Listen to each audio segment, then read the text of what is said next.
by most uh, fortunate conditions, and so you stuck with me today. So, welcome everybody, and I'll try to do my very best Dr. Wenner impression as we move through. Please do not report back. I'm sure this is not being recorded, so it's really no risk for me to have anything happen to my dignity.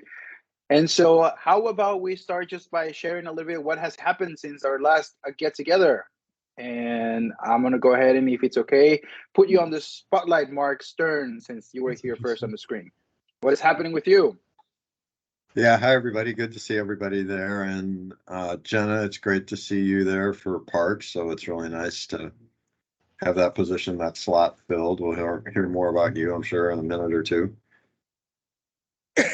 I've been working a fair bit on the private forest accord, which is that you all know there's one seat on the private forest accord that is a OCRF person, and that's been me. And that's been pretty interesting. It's a little more gnarly and technical than OCRF because it was created for a very specific purpose, which was to offset impacts to 10 listed species by industrial private forest land activity. And the committee has, as you would imagine, 3 conservation people, 3 forestry people, and me. So it's interesting, and we've been plugging our way through OARs. So that's been kind of a parallel process. I think that Sarah has led Riva. I think Riva and Andy have probably been walking some of that together. Anyway, I've been involved in that. We were up in the Southern Gulf Islands last week, which was really pretty. We saw some orca up there. And then we came back, and Ginny and I both have COVID. So now we're just sort of isolated at home together. The good news is we both have it. So There you go. As you're moving through. Thank you, Mark. It's good to see you. Good afternoon, Mareds. Why don't you share with us what has been happening in the Mared universe?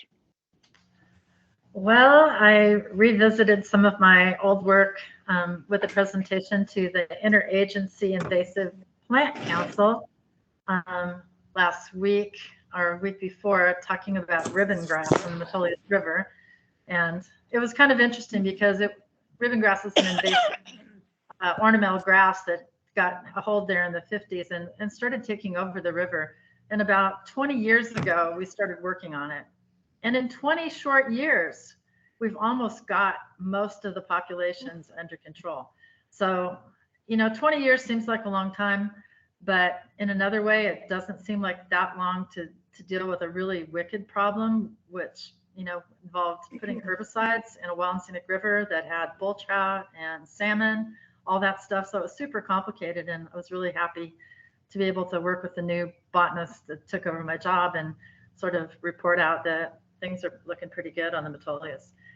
And then we were at the beach at Yahats last week, and it was the most glorious beach weather, which you almost never get. So that was awesome. So looking forward to fall. Yep. Yeah. Hopefully, it seems that it's also going to be a bit of a delayed summer, or at least I'm hoping that will be. Thank you for sharing, Moret. All right. Now, good afternoon, Kelly. What's happening with you? Good afternoon, Mauricio. You're doing an excellent Carl today. Doing him justice. Life is good here. It's been end of fire season sort of on our territory anyway. We had another one start up by Elk River, so it's a little bit in North Curry County, but it's sort of holding. And yeah, just getting ready to round out the summer and take all my summer temperature monitors out of the rivers. And we're doing tons of house projects right now. We're trying to reside parts of the house and caulk it and then go with some new exterior paint that is fun and exciting and not beige. So it's that's very exciting to think about those things as well. And kids are back in school. School started last week, so we're back also in kind of the grind, but everybody's enjoying it so far. So it's good. Thank you, Mauricio. Thank you for being here, Kelly. Love seeing you there. How about Eliza Jane, if you'd like to share? Yes. Afternoon. It's so good to at least hear all of you. Fall is my favorite season, and today, well, actually the whole month of September, I'm out in on a 20,000 acre private ranch that's been managed for wildlife, and for archery hunters, and this place is just loaded with really noisy bull elk, and it's just beautiful to listen to them all. I won't mute if that's happening, so you can enjoy it too. But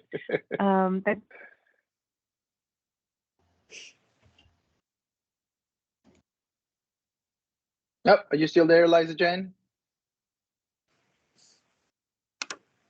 Uh-oh. All right, we'll try to come back to you. We lost you for a moment. I think we got the last syllable of what you just said. do you have me now? We have you now. The last thing we heard just about was that you were not going to mute yourself, and then something happened. Yeah, it's just been such a pleasure to be here with folks with the similar values from all over the country, and talking about good work being done. So I'll be listening a lot more than talking today, but I'm so happy to be able to join you. All right. Well, thank you for being here, and please don't be shy. I'll try to call on to you, even though you don't have the ability to raise your hand, to make sure that your voice is present with us. Good afternoon, Jane. Yeah. Hello. Let's see. Am I muted or not? No, we I'm can hear just you getting just used. fine. Okay, I'm just getting used to this new software, and I was playing with the different tools, and found the one that makes it look like our heads are on a set of stairs. Is anybody else in that mode? It's We were quite just discussing. entertaining. Like, here we are, and there's a rock and some trees. Interesting. I don't know that I have a lot to say today. Just glad to be here. Glad to see some clouds. And yeah, we got a lot to talk about. That's good for me. Well, I appreciate you, Jane. Glad to have you here. And I think I know that Commissioner Labhart is having some issues coming in and out. You feel like you could share a little bit of what's going on in your world, Commissioner Labhart? Yeah, thanks, Mauricio. So sorry about that. I'm going to have maybe Sarah help me out with some tech stuff from ODF and W to get me fixed. But so first of all, welcome to Jenna. So glad to be there. You can't see me, but sooner or later you'll be able to see me sometime. But everybody else knows what I look like. So just short but sweet. I just got back from 2 weeks in Africa. Spent some significant time in Cape Town, and we worked our way north on a couple safaris and ended up at Victoria Falls. And Mark Stern, I just can't believe the amount of birds that are in Africa right now. And I was thinking of you quite a bit at the time because our guide kept telling us about all these different birds, and usually you see the lions and the elephants and all of that stuff, but the bird population in Africa just blew me away. How amazing it was. So I'm actually, let's see, it's 1 o'clock in the afternoon. It's about 11 o'clock at night for me right now. I just got back last night at 7 o'clock. So I'm still on Africa time. So it's probably good you can't see me. But had a wonderful time, and looking forward to a commission meeting this Friday where we have some pretty controversial subjects that are going to be we're dealing with. So, but it'll be okay. It goes with the territory. Well, thank you for being here and making the time even after that long trip to be present with us, and thank you for all you do in the commission as well. Okay, I think I may be the last in as part of OCRF, and of course I'm so glad that Jenna and Tim and Sarah and everybody else is here. I'll just quickly share my highlights. Since the last time we were here, I was invited to participate in a national summit for the U.S. Fish and Wildlife Service on engaging community in conservation as they try to develop the new standards of excellence.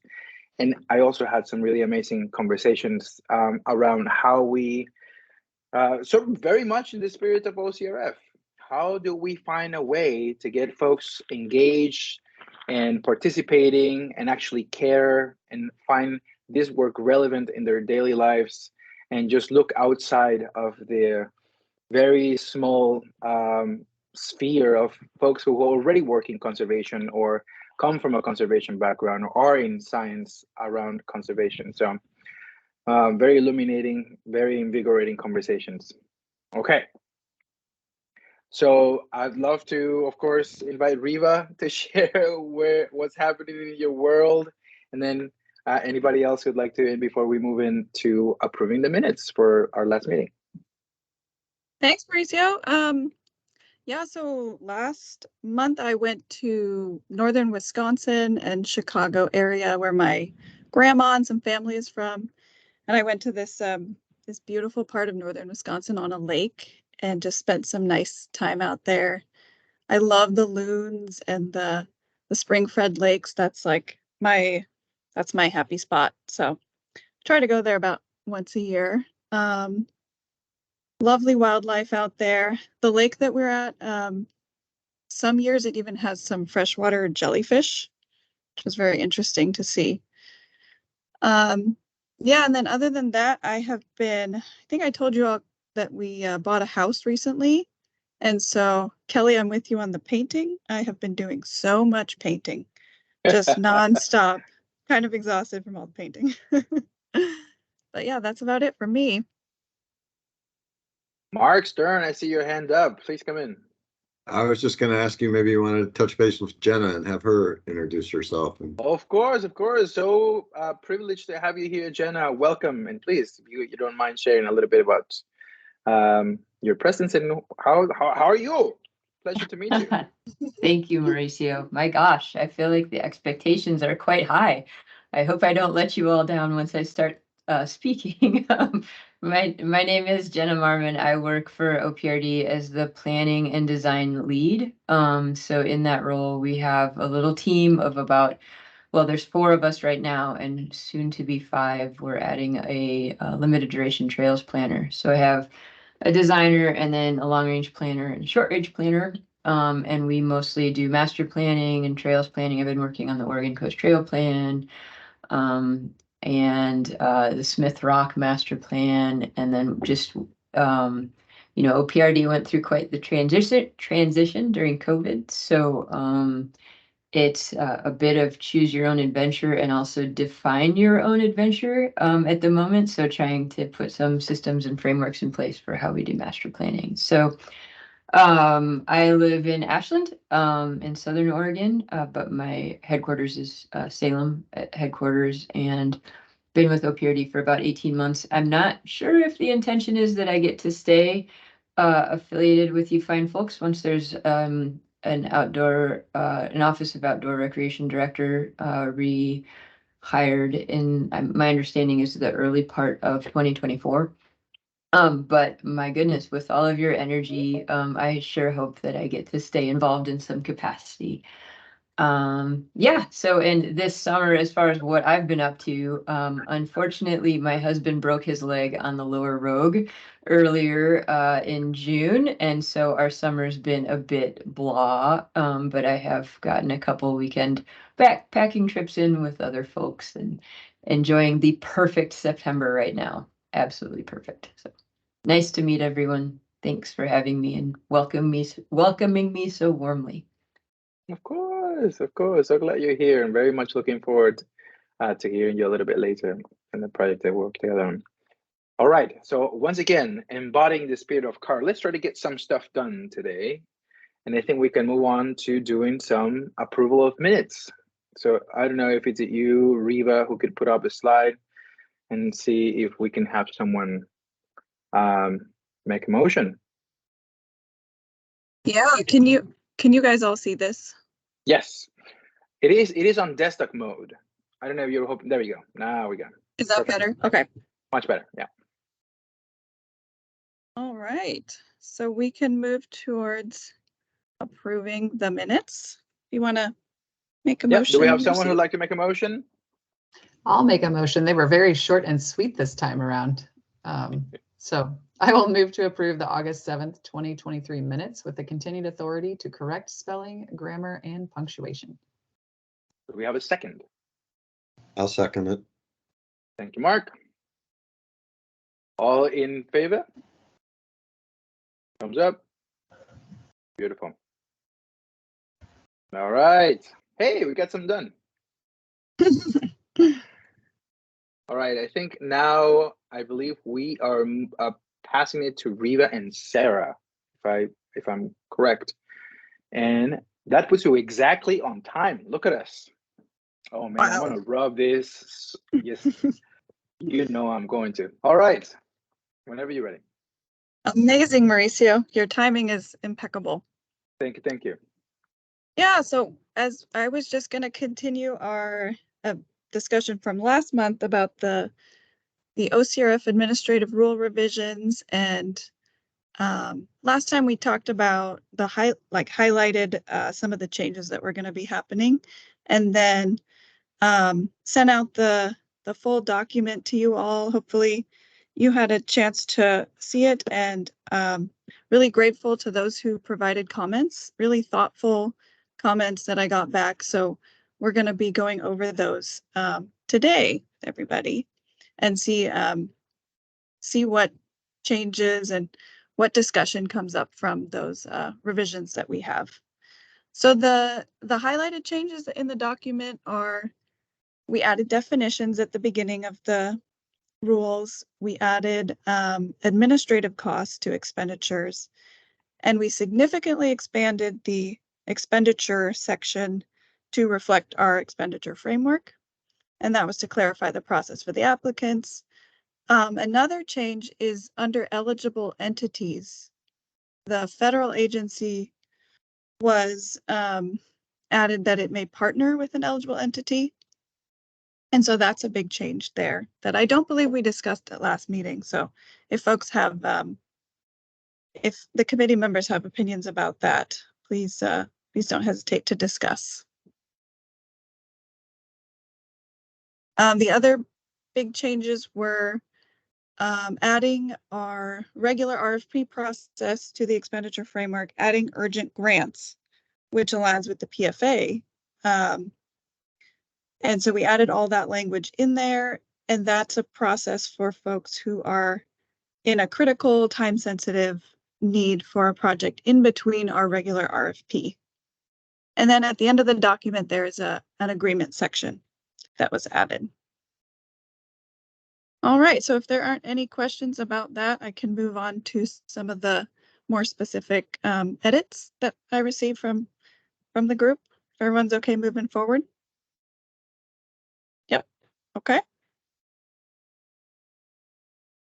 So I believe this was kind of a clarifying question. And this is something that I hadn't really noticed before, but we do have in our, and I believe this is also in statute, we have under expenditures, one of the activities, the last one is mentions enforcement. And so the question is, regarding the inclusion of enforcement as potential use of funds, is that intended for projects that support OSP, or why is that there? And I'm really not sure why that is in there, but it's a great question.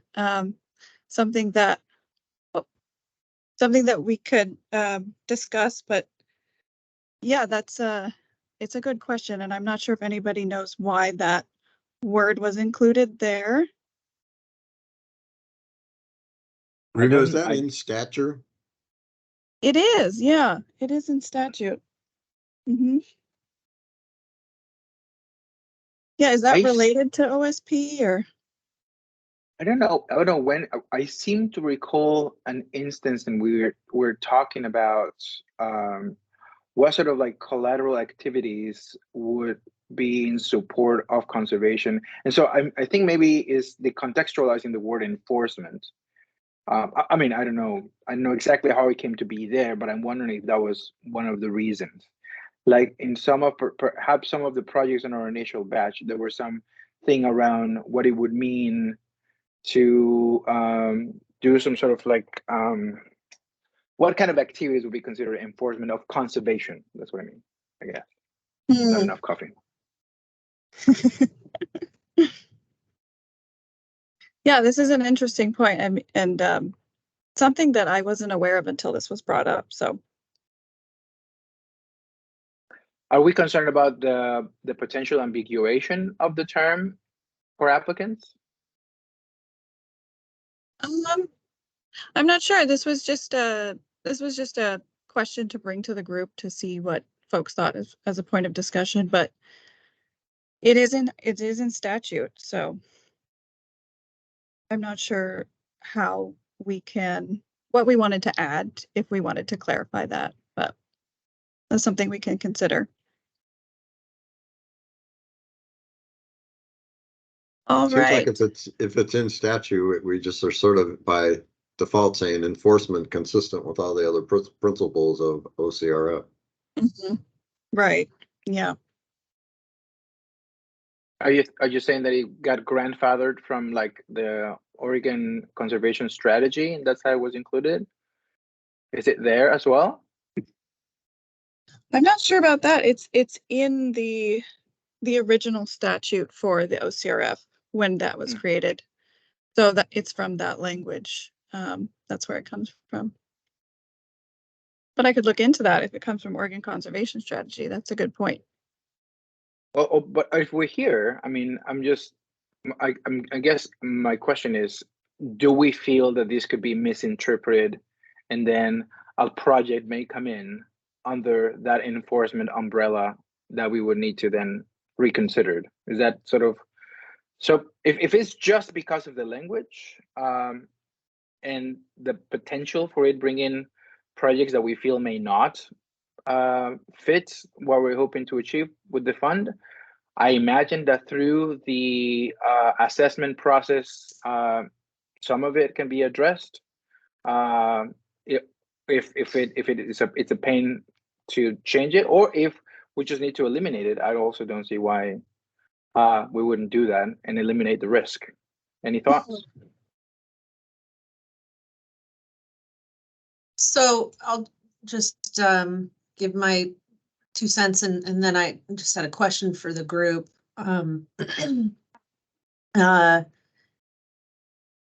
Because it would be a little bit awkward, you know, in terms of how statute and rule works. Like the statute is the ultimate authority granted by legislature, and then the administrative rule sort of clarifies how you implement that statute. And so to omit use of the funds that is explicitly stated in statute would be a little awkward. I mean, I don't know that we have the discretion to do so, but we can clarify what's meant by enforcement. And so I was curious, for those that have been longstanding OCRF members, do you ever recall a proposal related to enforcement? And it could have been, as the original question was sort of asked, I think the original question had, for example, projects that support Oregon State Police. So it could have been something related to like anti-poaching, or it could have been something related to like enforcement of some sort of like beach closure, or, you know what I mean, to protect some sort of natural resource from like a recreational impact. Or it looks like I'm seeing mostly shakes of heads that folks don't recall ever seeing a proposal like that before. I've seen, like, if I remember correctly, we had some like fencing proposals. I don't know if they made it through, but I don't know if that could be considered enforcement of some sort of like, and that's the only context in which I feel there was some ambiguity for me on the use of this word. Yeah, I don't recall I any enforcement stuff either. Sorry, Okay. Kelly.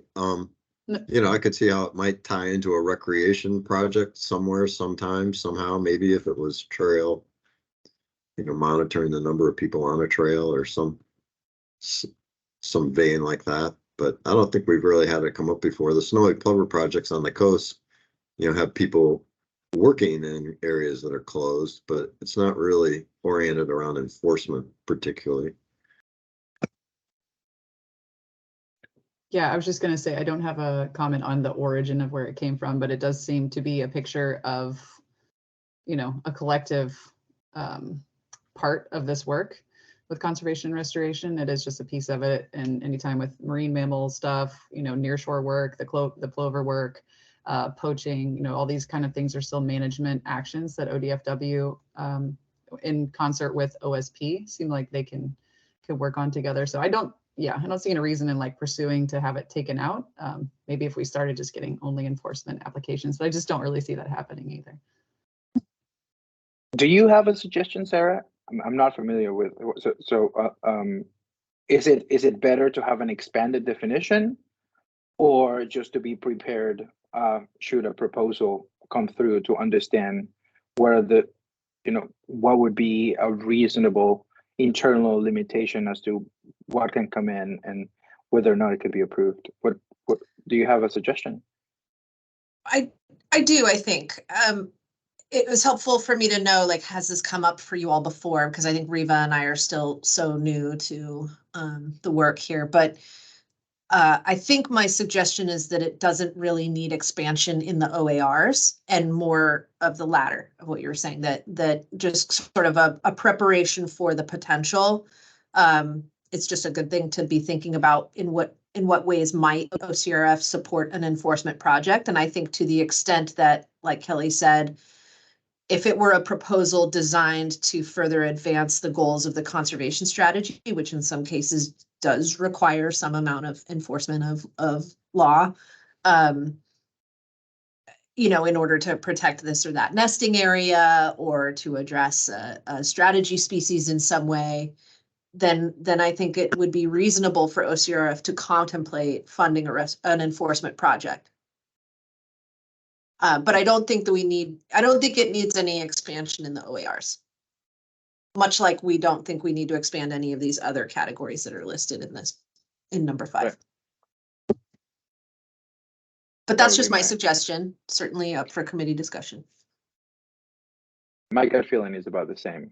Otherwise, we will just gonna increase the complexity of all of this, and then before we know it, we start working in service of the semantics rather than the overall. Yeah, thank you everybody for that. Liza Jane, please. Can I talk? Can you hear me okay? Yes, Yeah. yes. Look at that. This is my question, and it really stuck out to me because if you look at the rest of the words in that piece in number 5, they all align so well with what we do. And then there's this big enforcement chunk, which it was more of public perception of who we are and what we do, and also with the idea of getting financial support through donation of the public, and not knowing if they how that would be perceived, and I just didn't know. So this conversation really helped me get clarity on that, and I think if our committee knows what we do and what is possible, that's good enough. But I think it's still a good idea to keep our ear open to how the work we do and why we do it is perceived in a positive light. So that's why that word jumped out, because it just didn't fit with the rest for me. And I hadn't seen any, I've only been through one round, but didn't see any. And then if it is OSP, they need as much help as they can get. A lot of things that they're, at least in Eastern Oregon, that they're asked to do, they're just not funded enough to get that done for our wildlife. So it can be a positive, and it can be perceived as a real negative. So that's why I asked for this conversation. So thank you. Thank you, Liza Jane. Thank you, Liza Jane. It was a great question. All right, folks, are we ready to move on to the next edit?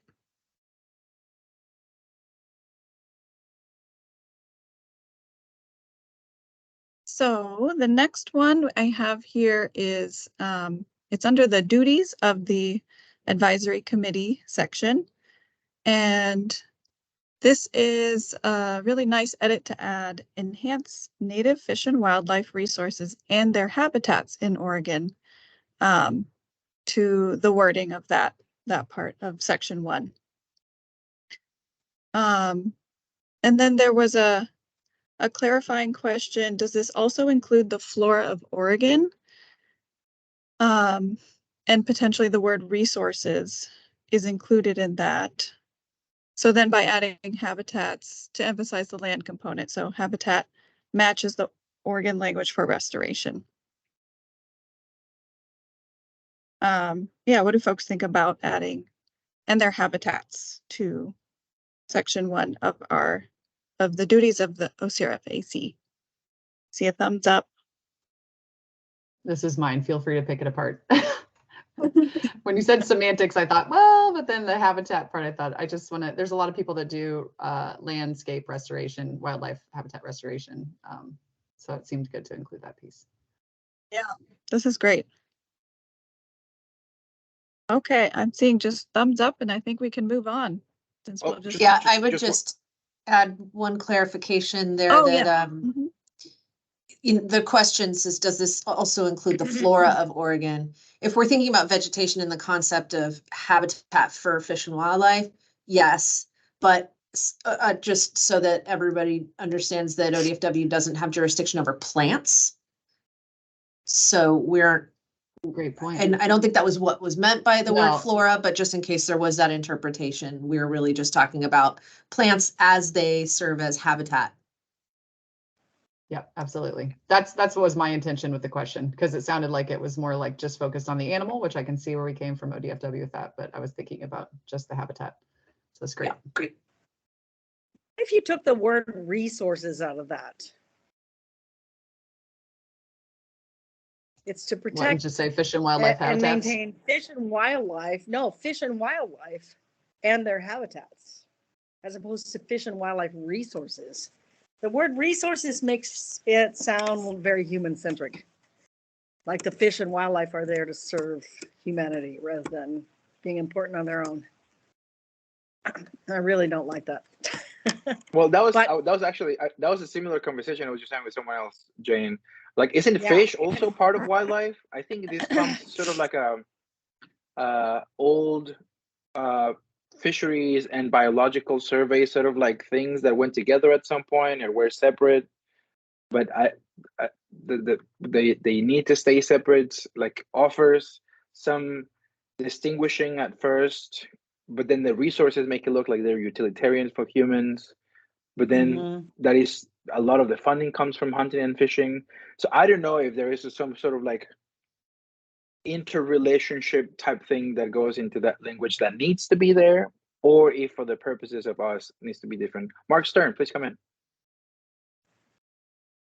Yeah, one of the comments I shared with Riva, and I think with others might have seen it, and I'd be interested to hear what other committee members think. But in number 1, the word advise, I would rather see the phrase shall make recommendations to the commission and the department, because I think that somewhat empowers the advisory committee to be responsible for the actions that we come up with and we take, and we put forth our recommendation to the commission and the department. It doesn't mean they're going to do it necessarily, but it really says in the affirmative of what is the role of the advisory committee. So that was my suggested edit for there. I'm not sure what others think about it, but I think it gives us a little more meaning to our work.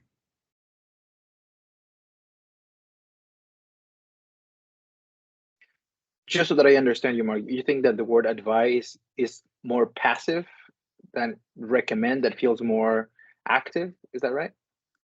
Yeah, I guess I've been on enough advisory committees now, and some of them haven't been as functional as this one. And you can give all the advice in the world. It doesn't mean anybody's going to do what you suggest they do. So I'm exaggerating a little bit, but I think here it's an opportunity to have the advisory committee recommend to the commission and the department what we think should happen. And, it's a collaborative process. I don't think this committee comes out of left field particularly, but it does give us the ability to make that recommendation.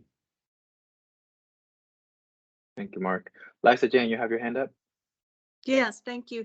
I think that's really important as well, being an advisory member on different groups. I think that often it requires a more active term so that the whoever you're advising knows that you have a role. It kind of flips it over and is more helpful for them to know this is a recommendation. That's instead of an advisory, like if I ask, then I'll get advice.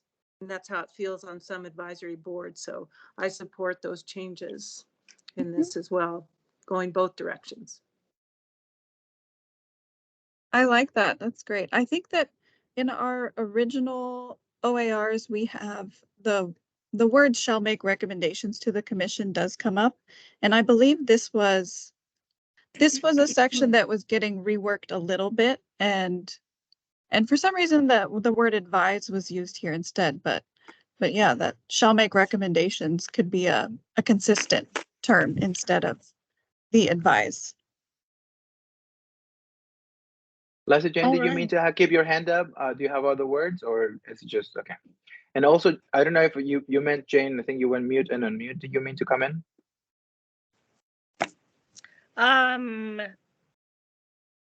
Well, I already said my comment, which was I don't like the word resources in there.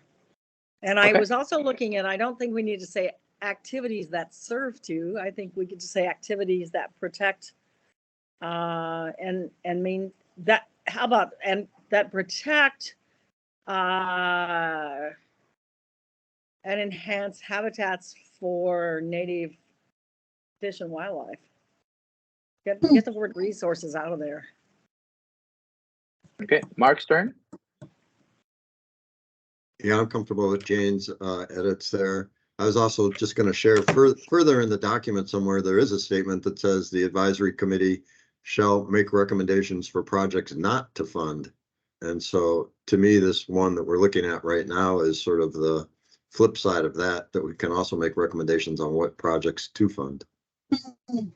Yeah, that makes sense. Mm-hmm. Thank you, Mark. Okay. All right, any more suggestions for this one? I have remove resources and remove serve.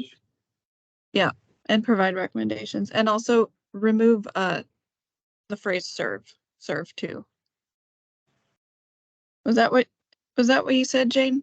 Okay. I think you'll have to massage that sentence a little bit to make it make sense with those changes, but that's basically the idea.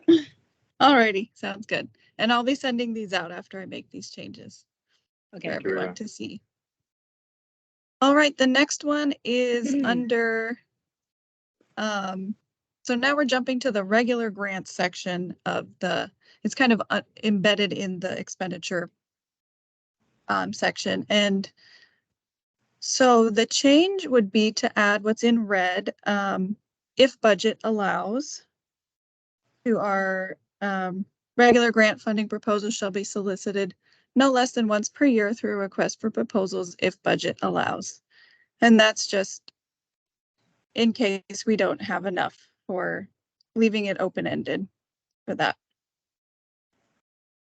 And then the other comment on this slide is that it's more of a comment on section 1D, that project match may not be required for regular grants, but may be considered during the review process. And the question is, are we leaving this open-ended in case we change our minds on match in the future? And I would say, yes, I think that would be the goal in case the committee decides to make any changes, so that we're not setting a hard match in rule, so that we have it a little open-ended for future. So what do folks think about adding if budget allows to that section of our regular grant application? Mark's turn.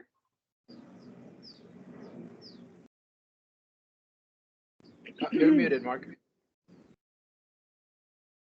I think that's fine, adding if budget allows. I had a comment on another part of this section though, when we get to that. Okay. I hope I have it in here. Do you remember what that comment was, Mark? Well, yeah, I think we had some email back and forth, I think, and throughout the OARs, there's a number of places where it says the department in coordination with the advisory committee. Oh, yeah. Mm-hmm. And my suggestion is replacing the word coordination where it occurs with collaboration, because I think that's a little deeper commitment, and it's subtle, but it gives the guidance that we're going to work together to come up with these things. And it's not just coordinating it, but it's actually both parties are equally invested in getting to the outcome. So there's probably, I don't know, 6 to 12 different places throughout the document where it talks about the department in coordination with the advisory committee. And my proposal would be to replace coordination with collaboration. I like it. What do folks think of that? I think it is consistently used throughout the document. So then if we just replace collaboration, that if folks are on board, that would be great. I also, I'm in favor of collaboration. It feels a little bit transactional and utilitarian. It feels a little bit more like there is a partnership and there is value in that partnership. Nice. And I also had a comment on a section we skipped over about membership and. Oh, I think that's coming up. Yeah. Okay. Sorry. Are we moving on to the second section of this suggested edit, or are we still on the? You can. On Yep. Go ahead. I think since the match is uncertain and unlikely to come back, if I understand correctly, maybe this whole section just doesn't need to be there altogether.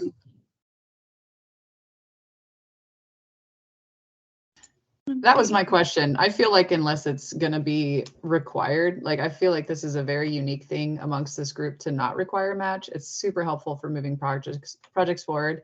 And even OWEB just now created no match, like our dollar match for their stakeholder engagement grants and for some of their other grants, because they're recognizing that this match is really hard to get sometimes for grants. So I mean, I'm fine with leaving it like this. This is why I said it's open-ended in case you decide to say, yeah, now we do want match, or if it's required by something in legislation, but otherwise I like the non-match.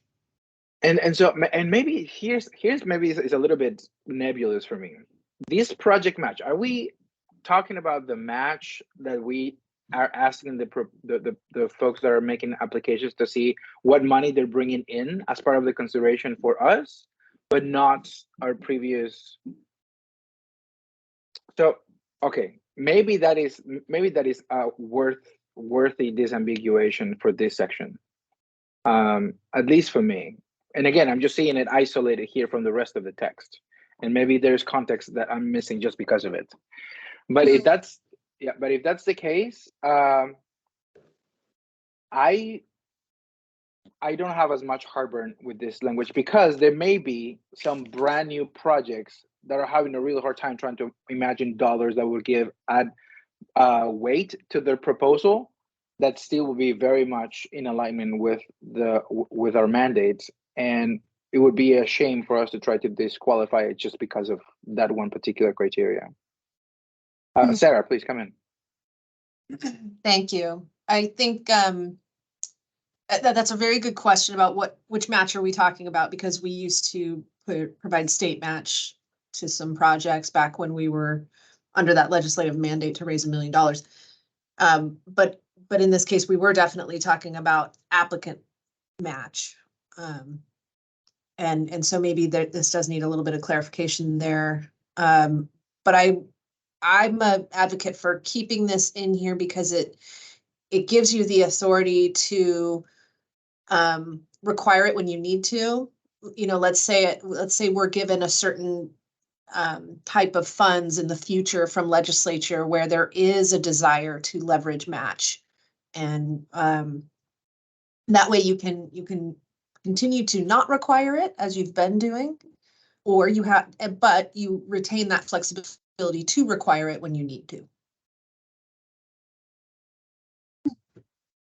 Oh, please, Kelly, I'm so sorry. No, don't be sorry. Sarah was in there, and I agree with Sarah on this as well. So I appreciate you saying that. As much as I think that we just need to, I think it's good to leave it in here. Like you said, maybe just leave it as it is because it says we may. I think on my end as a, like thinking about myself as a grantee applying, that we should just make it really clear within each round whether there is or is not match required, because I have done this before too, and I even do it when I'm looking at these grants all the time. So I'm thinking, oh, this one's brought so much to the table. You know, they have lots of partners and lots of match, and so that is, helping to form an opinion. about the applicant. And so I think we just need to be clear in our separate, cycles coming up that will say either, yeah, match is not required for this cycle or something like that. But I think the language should probably stay as it is. Thank you, Kelly. Liza Jane, please come in. Thank you, Mauricio. I was a little confused about it could be considered during the review process because it seems like if I was writing an application, am I going to be seen more favorably if I have match, and it should be ahead of time? That seems like past too late time if you have it or not.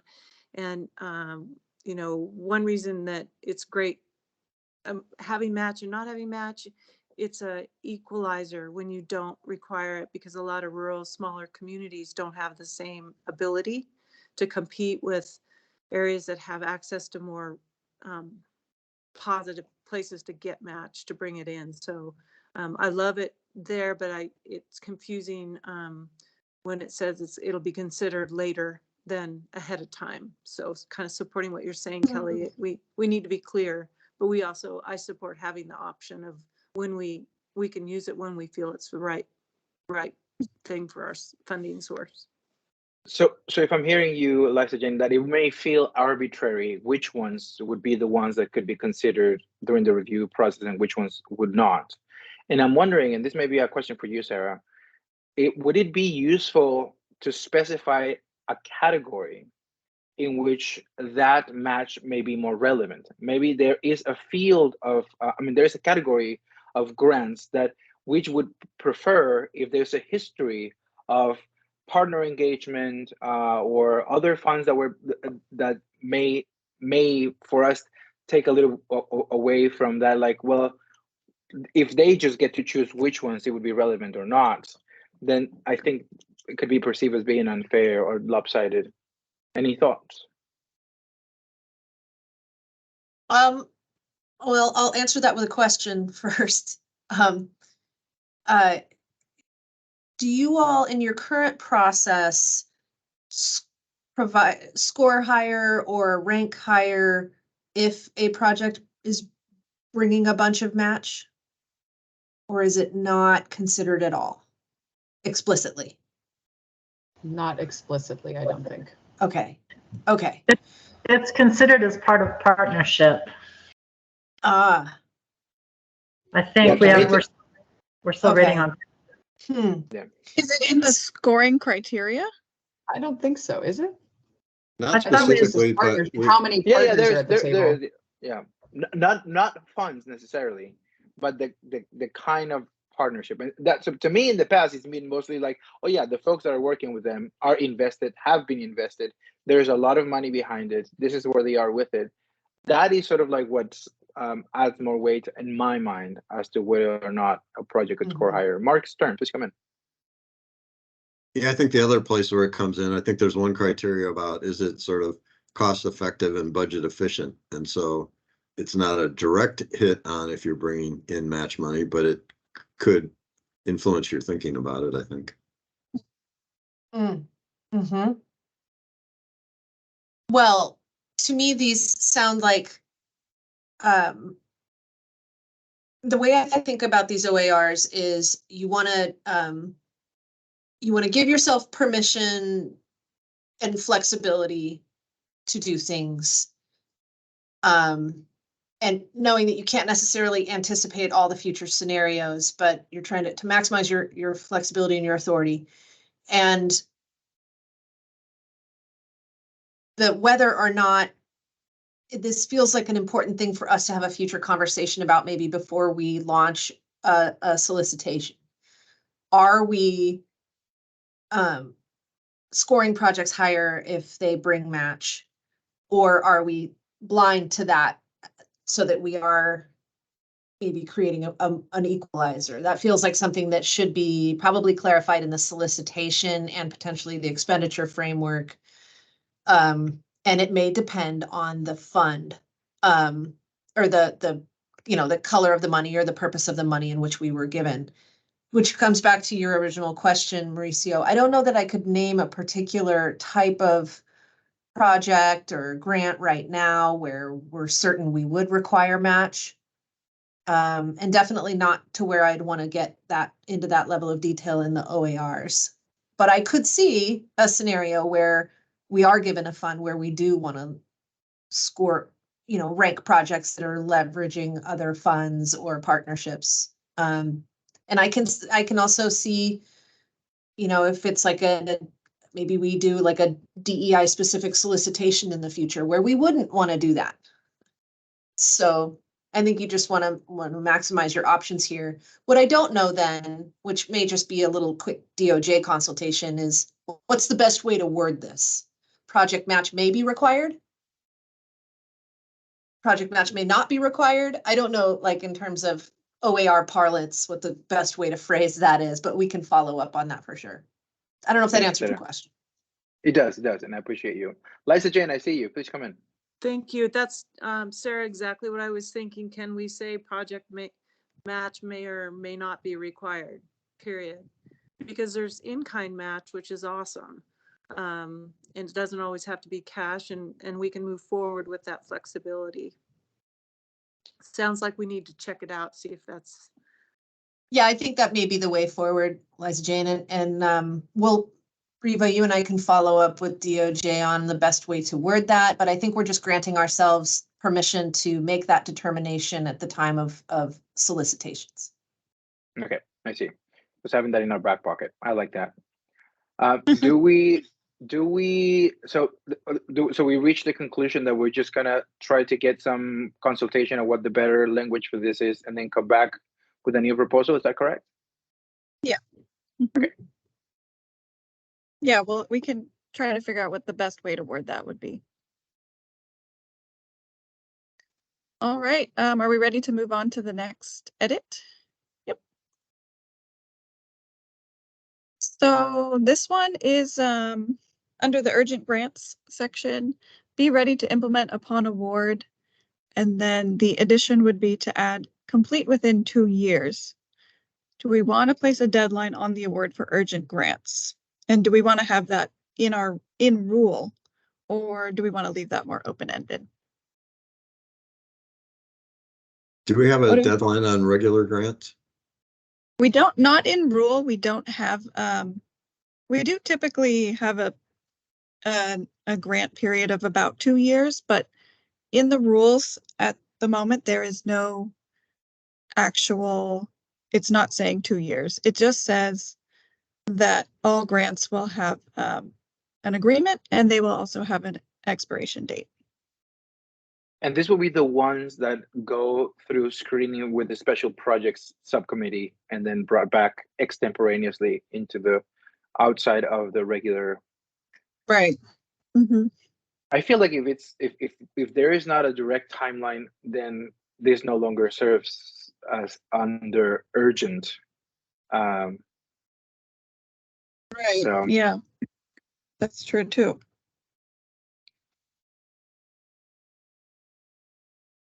So we don't want to add this, the 2 years for this urgent part if it's not on the regular grant So language as well. The red is a suggested addition, Mm-hmm. correct?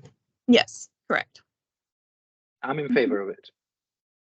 I might change the 2 years to within a reasonable time frame, which is a little bit of a cop out, but it kind of, to Sarah's point, it gives us a little bit of latitude. If there may be a project that's really important that's got to start right now, but it might take 2.5 years to finish. So Perhaps what we could do is take the complete. I mean, if the implementation is taking, no, it's just, I mean, that's, yeah. I'm okay if others want to have that there. I think it just seems like a hard line also, though. Feels like we want some wiggle room. What was that, Marit? I think we need some wiggle room. Okay. I mean, it might be urgent to start, but it might be like the ribbon grass story. It takes 20 years to get done. I don't know. Yeah, and that's kind of what I was thinking about, the and complete. If you take the and complete, to be ready to implement within 2 years, that is probably enough of the wiggle room. But it also suggests that it needs to be utilized right away. hence the urgency of, and why, because otherwise I'd imagine then folks can come in extemporaneously all the time with a similar premise, and then all of a sudden the exception becomes a rule.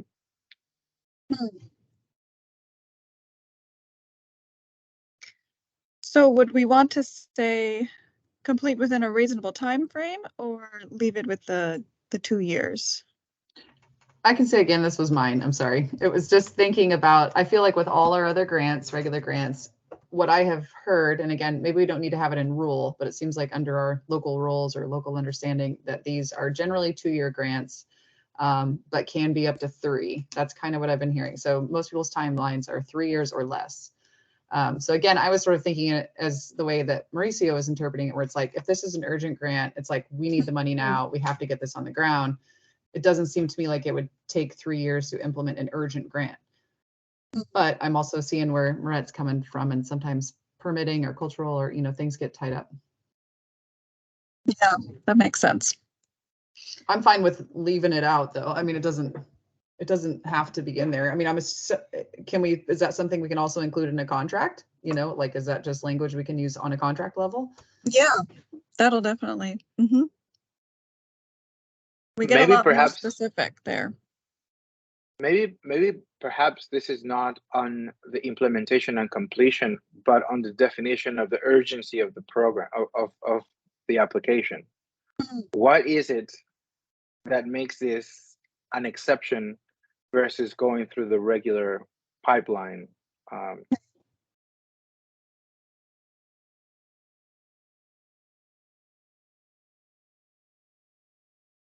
like that. So maybe could be added somewhere in a different part of the urgent grant process, where we are adding additional clarification for what makes it urgent. Okay.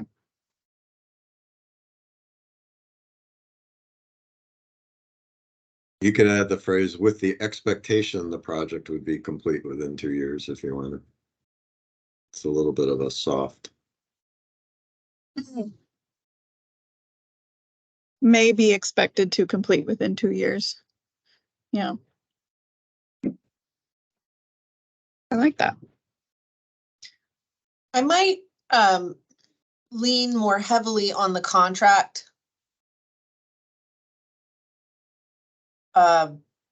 Because it may be urgent, but it may be a 3, 4, 5-year project in order to fully implement. Or there may be some other reasons why 2 isn't the magic number. And so, again, just in the spirit of maximizing flexibility, something that expresses the intent more like and completed in a timely manner gives you that, communicates that the urgent grants should be like in and out, but it doesn't behold you to a specific number. Like it. Liza Jane's got her hand up. Yeah. Thank you, Liza Jane, please. Thank you. I think that the urgent means you start now. And that's the emphasis of this grant stream. It's not how long it takes. And so we can, Sarah, you're saying, in the contract, we can be flexible there, but really clear that it's urgent and you get a special opportunity to seek help because it's urgent. So you've got to start right now. And then we can decide, what's reasonable for how long it takes. So I support just keeping it short. You got to start right now because it's urgent. Okay. Thank you, Liza Jane. Any other voices? Okay. All right, ready to move forward onto the next one?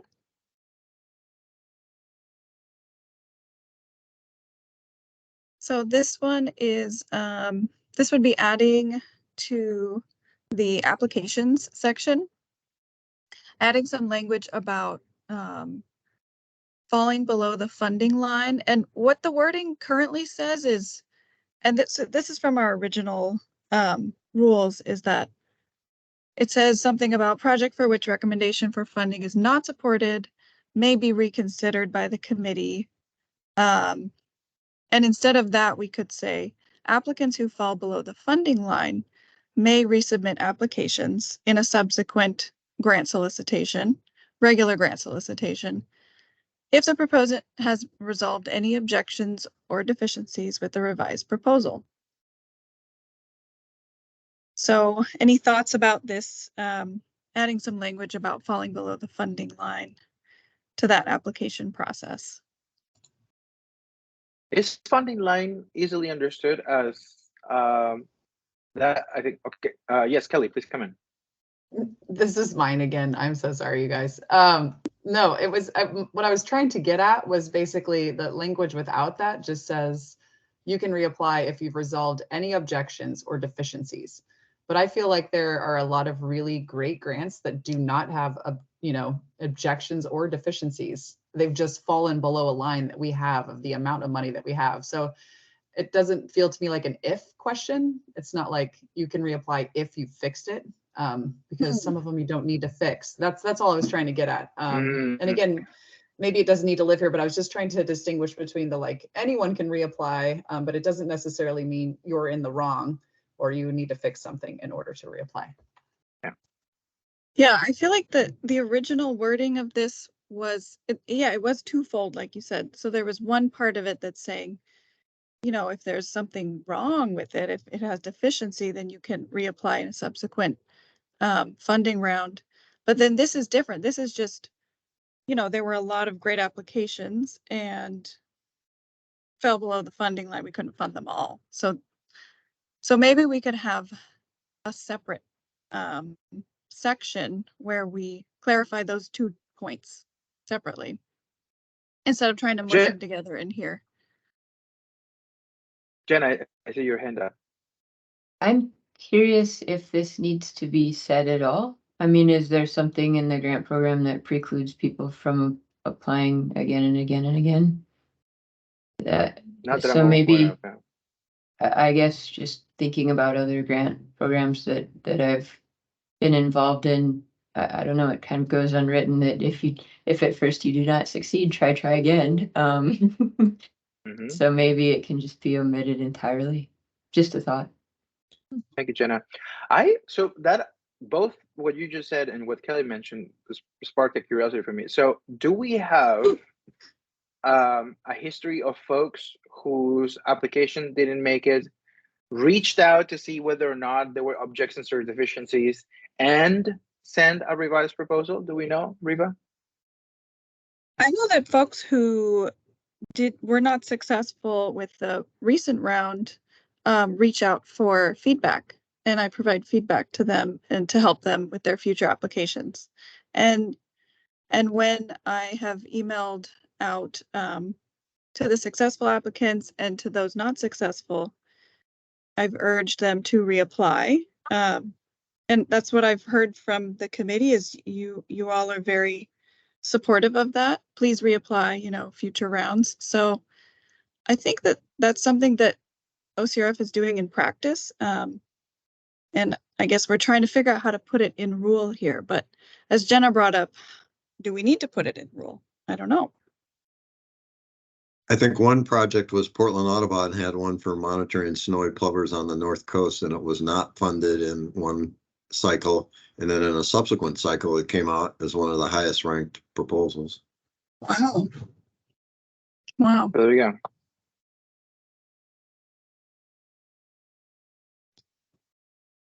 Yeah, so maybe this is something that we could communicate in a different way instead of putting it in rule. So are we saying that this is sort of like redundant and is unnecessary? It's sort of is that what we're reaching as a conclusion as the group? Yes. Okay. I see Eliza James. I see Eliza James. Please come in. Yeah. Yeah, Mauricio, thank you. I don't think it's redundant. It just goes unsaid. So it could still be said, but I don't, and to Kelly's point, if it just says applicants who fall below the funding line may resubmit applications in a subsequent grant solicitation period, done. Then we've let people know they can, and they may or may not have screwed up. Nothing needs fixed. It was just, we didn't have enough money. So, yeah, I would support it probably still being there, just so we're clear with people, but removing the fact that they messed up and that's why they didn't get funded. Gotcha. Thank you, Jose. Any other thoughts? No? I may just, I may think about some way to phrase it other than the funding line, back to Mauricio's original point. I don't know if everyone would understand what we mean. So with your permission, I think Reba and I might just try and find some better language for that. Yep. Okay, we'll work on that, and then and I'll send it out to the group and see what folks think. Thank you, Reba. Okay.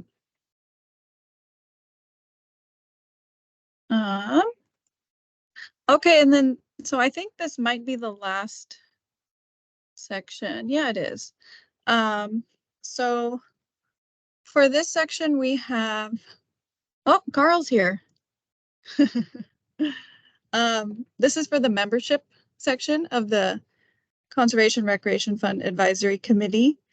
And some of the suggested edits, I believe, were from Mark, correct me if I'm wrong, were about working the language a little bit around requiring that the members shall live in and possess demonstrable scientific expertise related to the ecoregion. And then instead add, and preferably but necessarily live within the ecoregion. Actually, I think that might be preferably but not necessarily live within the ecoregion. I believe that's a typo on my part. Sorry about that. And then, yeah, so what do we think about that change? I know we've had difficulty filling the vacant seat for the Northern Basin and Range. And so this could potentially help broaden that out. The thing I'm not sure of is if it's in rule or if it's in statute, what we're allowed to do there. Yeah, I was just looking for a way to give the department a little bit of wiggle room because, you know, we've had that Basin and Range slot vacant for 2+ years. And, you know, Reba, you and I and Sarah and Charlotte, we've probably gone through 20+ names of people out there, and it's just been not successful. So I think, you know, I was trying to make the argument you could have somebody who has an awful lot of knowledge and experience for that area. Preferably they live there, but if the alternative is the seat just remains vacant, I don't think that really helps represent that region either. And just for the group's benefit, it's not required in statute. Okay. Oh. Something that gives me a little bit of more grief is demonstrable scientific expertise. I think there are other lived-in experiences that would make someone qualified and invested in conservation without being scientific expertise. I certainly don't have it. Yeah, I totally agree with you. That's a good observation. You could just strike it, scientific. Possess demonstrable expertise, because you do want to have someone who's got some expertise in something. Yes, that is fine. Yeah. Say what? Yeah. So just strike scientific from there. Yeah. Yeah. Yep.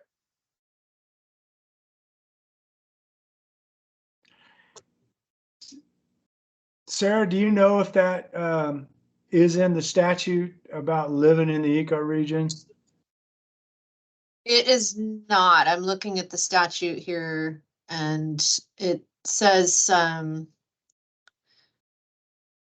the commission shall determine the number of members of the committee and the geographical representation by the members.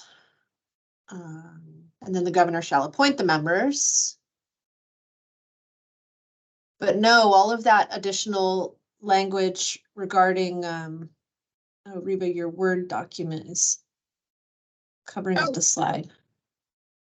Great.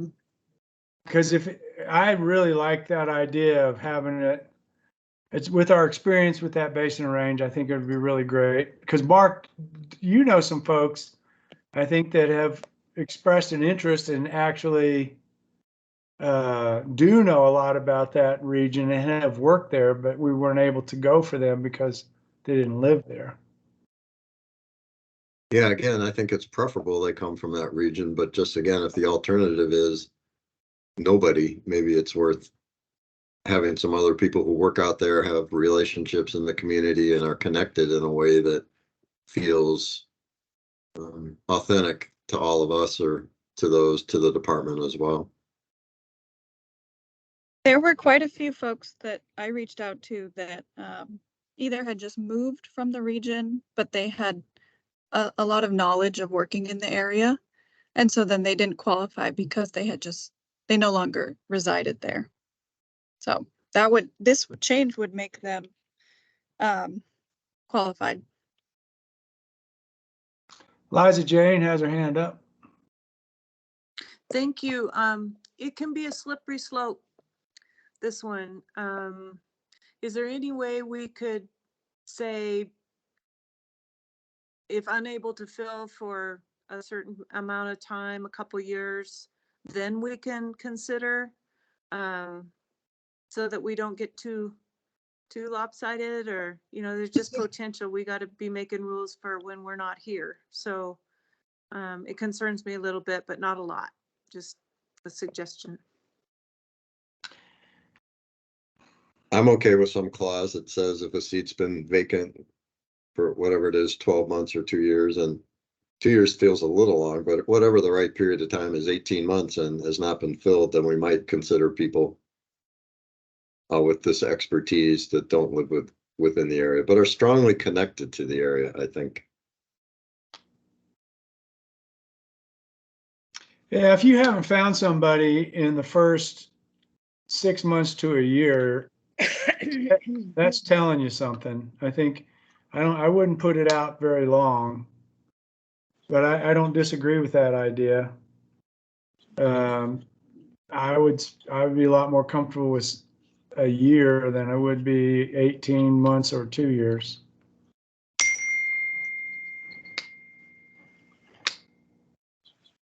I just wonder if there's a different way to say that. I think the preferably maybe helps with that. I've heard some other wording here I like better, that like have an affinity to and knowledge of conservation efforts in the region, or conservation recreation. It could maybe be either or, that they preferably live in the ecoregion, but have, and I don't know about demonstrable, I don't really think that word is appropriate, but that have an affinity and expert knowledge of the region or something. I don't know. I just think there's a different way to word it, and we may not figure that out during this discussion. Reva, you've heard these comments.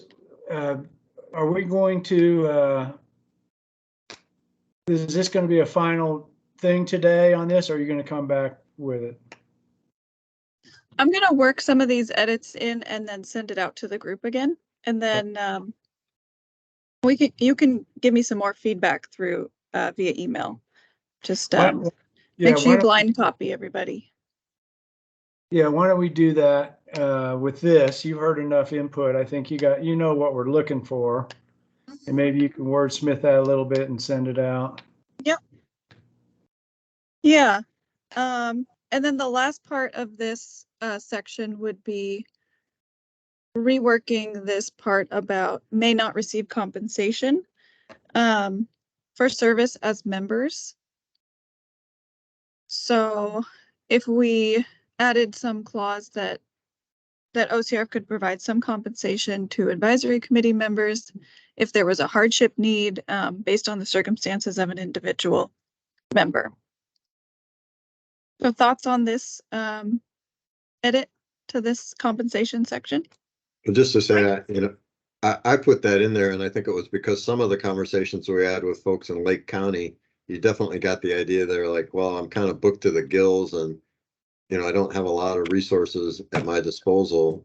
And what I recalled is in a previous conversation, and maybe it was with you, Carl, but you said there might be an opportunity to compensate advisory committee members if it was beneficial. So it could be useful there. But I think also from a diversity, equity, and inclusion standpoint, maybe it gives us a little more bandwidth if, hardship need can fall in a lot of places and a lot of laps. So, but I don't know if that's wrapped up in statute there that may not receive compensation, or if we can. So we do have a little bit of that in statute.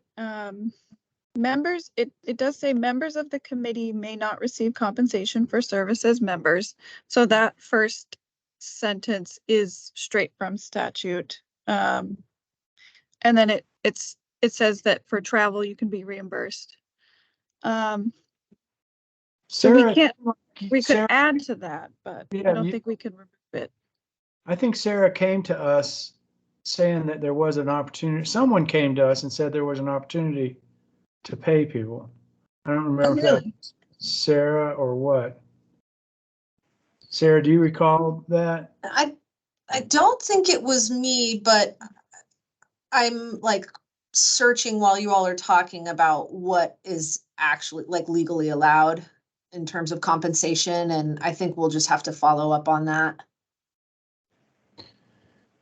Yeah, that was not generated within our committee. That was brought to us by someone. I don't know if it was Reva's predecessor or if it was. It may have been. But somebody came to us and says, yes, you can. You can. Yeah, there was a bill in 2021 that did change compensation. So I need to go look at that. Okay, great. That's worth looking into. Yeah. And it was to reduce barriers. So I'll look into it. Mauricio? Sarah. Yes. Sure. I'll just go. And I know that Jenna, you've been very patient with us. So I'll say, going back to Mark's point, and from a DEI point of view, if we really want to diversify the voices that are in this room, we might want to look into some way. I mean, there's the reason that many of us are here is because we have the finances and the time to be present in this space. There are lots of very valuable voices out there that cannot do it for free. So something to consider at some point. Maybe no, if this is the right time, but to be able to provide that, I suspect is going to open the realm of opportunities for us to bring some very valuable perspective into this space. Davia had her hand up. Did you want to comment on that, Davia? Oh, hey, everybody. I think I must have done that by accident. Okay. Sorry. Jen, you have your hand up? Yes, I do. I guess money we spend compensating members of the committee is money that we're not going to spend on worthy conservation projects. And I guess I just question whether people that can't sit through a 2-hour Zoom meeting once a month without being paid for it really are the best folks to be on the committee. I would, if you don't mind, Jen, and I think it's not necessarily that it's someone who doesn't have the 2 hours or the ability. And I think by compensation, I'm also not saying like thousands of dollars. That I'm talking about like $17 an hour, or making it worth for someone to stop doing work somewhere else, or take time away from their children, or make that space in their calendar. Because unfortunately, the reality is that a lot of folks are just expected to do this for no matter what it is. Opinions, surveys, research. And then what happens is that those folks that for whom this is not an issue, all of us included, I suspect, we carry a very specific kind of thinking. And so it may be limiting if we don't provide something, and it may not even be financial compensation, some sort of value for somebody else. I think might be an interesting way to check if other perspectives would arise, or at least other folks would be willing to take on, because it's also not just the 2 hours per month. I think like when we're doing the proposal reviews and when we're trying, so to me, it's just more of a gesture rather than a deterrent from like, taking away from some other project. I appreciate you saying that, Mauricio. And I will say, when I talked to Tim, our previous representative from Basin and Range, he reached out to quite a few people that he thought would be excellent on the committee. And he came back to me and said, for many of them, the first question was, well, is there any compensation? Because I really can't afford to carve out time without that. And so I think Mauricio's point is good. I think it's so is Jane's. But I think that there is a possibility that we might be overlooking a demographic point of view that we wouldn't get otherwise. And so I think we ought to at least look at it and see if it is legal, because someone did bring it to us. And I'm recalling even looking at some printed stuff from the governor's office saying that there was compensation for committee members. So again, we should try to pin that down before we make a decision whether we can do it or not. Mark Stern? Yeah, it might be interesting to know. There's a lot of commissions in the state of Oregon, and if any of the commissions provide any sort of compensation, that might be a guideline. If none of them do, that sort of feels like a clear message. But if some do, Yeah. So, Sarah, I'm sorry. Go ahead, Sarah. I was going to point to your comment. yeah, and just my little bit of looking, and I can promise to do more, but House Bill 2992 from the 2021 session allows state boards and commission members to receive statutory per diem and compensation and reimbursement of certain expenses. Let's see. So this one increased the daily compensation rate for qualified members. And basically, agencies are required to pay per diem for qualified members. And to be a qualified member, it means either one, you're not, it's not either, it's and. So you're not in full-time public service, so you're not already getting paid to sit there. And you have an adjusted gross income for the previous tax year of less than $50,000 or $100,000 on a joint filing. So that is who can qualify for additional compensation.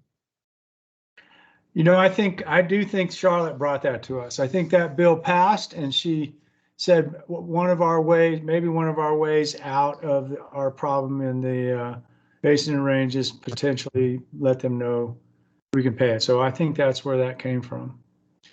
So that's another one, Reva, that you might wordsmith a bit to conform to that law. Yeah. Mm-hmm. Sounds good. Yeah. Jane, your hand's up. Okay. Great.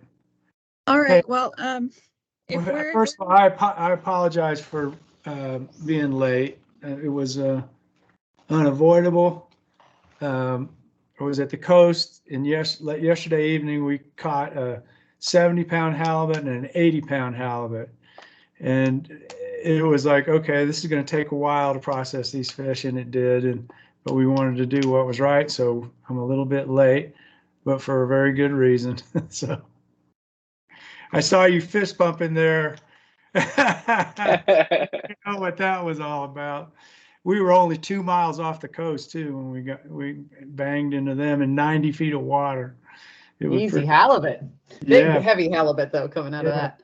Big halibut in shallow. We were salmon fishing and just thought, what the heck? Let's just drop down to the bottom, see what happens.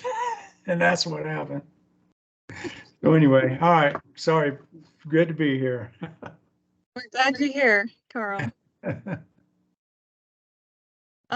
So what we have next on our agenda, if it's good with you, Carl, is we have a project presentation, and apologies to Jenna Goodman Campbell. I think she's been waiting a little bit. We're running a little bit behind schedule, but she has a project presentation on improving pronghorn migration.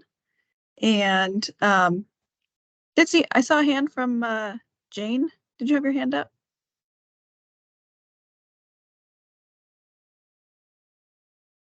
Maybe not. So if Jenna Eliza Jane had her hand up, but she's on mute. Oh, There we okay. go. Thank you. I had a comment on the first part about shifting hunting and fishing to the beginning. Did we already miss that, or was it? Oh, I'm not sure if that made it in there. I'm sorry, Liza Jane. Shifting it was the the very order of. first section.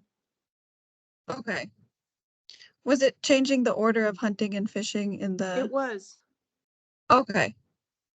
Yeah, I can, I'll send that out to the group Yeah. and. Or Reva, it could just go in the, when you email a draft, Mhm. just for Yep. consideration.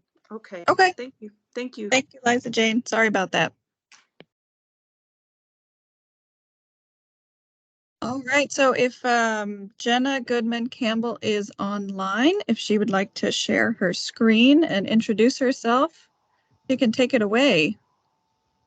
Thanks, Reva. Yes, I'm here, and I don't mind waiting. It's the beauty of virtual meetings that we can just work on other things until you're ready for me. So, and then I'm gonna share, but it's set up as a slideshow, so I'm gonna open it. You'll just see my desktop briefly. Don't judge my messy desktop, please. Let's see here. Oh, is it going to work? I'll just go with entire.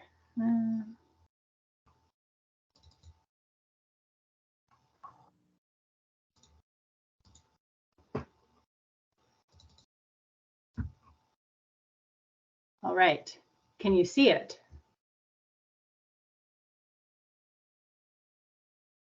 Yes. Yes. Okay. Can you just see my presentation? Yes, ma'am. Yep. Yep, Great. that's what we see. I can't see all of you, but that's okay.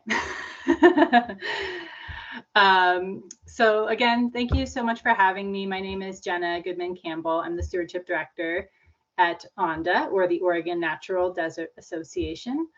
And we actually have received 3 grants from Oregon Conservation and Recreation Fund for our projects. So thank you so much for your support of all of our work. We work to protect, defend, and restore Oregon's high desert. And as the stewardship coordinator, I'm in charge of our stewardship program. We work on a wide variety of stewardship and restoration projects throughout the high desert. They're mostly volunteer driven, so we run somewhere between 20 and 30 volunteer projects a year in the desert. These range from day trips, close-in locations like the Oregon Badlands Wilderness, all the way out to far southeast Oregon locations like Beatty's Butte, which is the location of some of the projects that I'll talk about today. And since I can't see you, please just feel free to interrupt me if you have questions or something, and I don't mind. Or tell me if something's not working. So quickly to touch on the need for this project, as I'm sure a lot of you know, there are, I think it's upwards of 600,000 miles of barbed wire fence crisscrossing the West, and these are a huge risk factor for migrating animals like pronghorn, as well as mule deer and even sage grouse. But especially for pronghorn, they can be really problematic because they are very, very speedy, and they can actually leap up to 20 feet when they're running. But when they encounter a fence and they stop, they prefer to crawl under it. And so they can often get caught, tangled in the wire, or they get scrapes on their back, which then exposes them to infection or frostbite.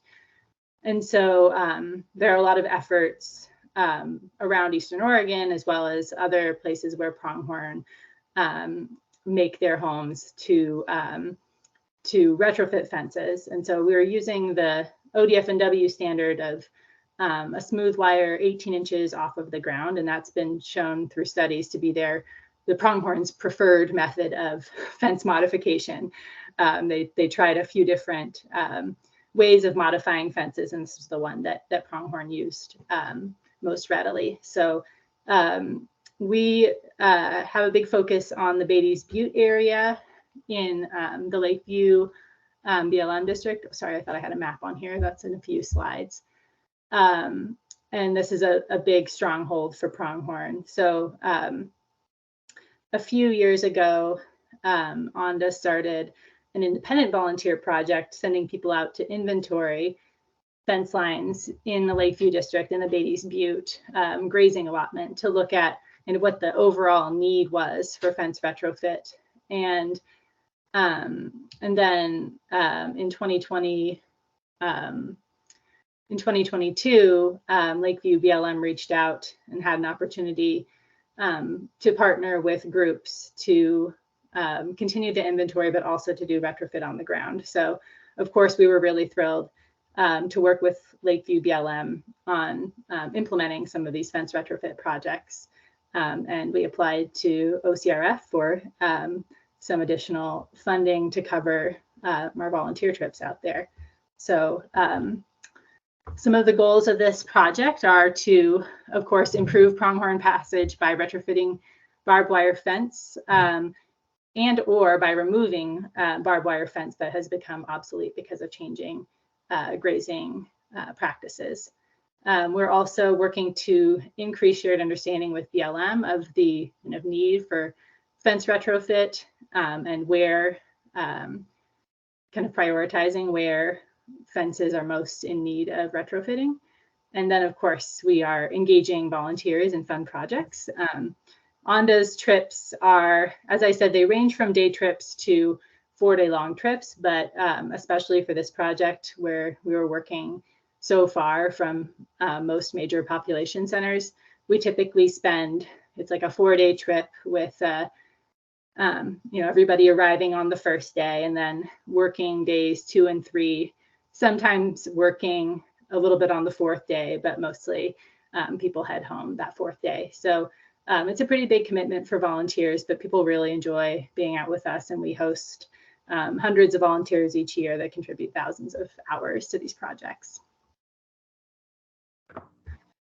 Okay, here's the map. This is actually ODF&W's Oregon Essential and Limited Pronghorn Habitat map. I think this is not all pronghorn habitat, but these are kind of the most important places from what I understand. We also have some really cool maps on our website and on a story map that we created about the greater Hart-Sheldon area that show pronghorn movement across the landscape. So I can share the link to that if anyone is interested in looking at those maps as well. But as I said earlier, we focused on the Beatty's Butte region in the Lakeview district for the first part of this project.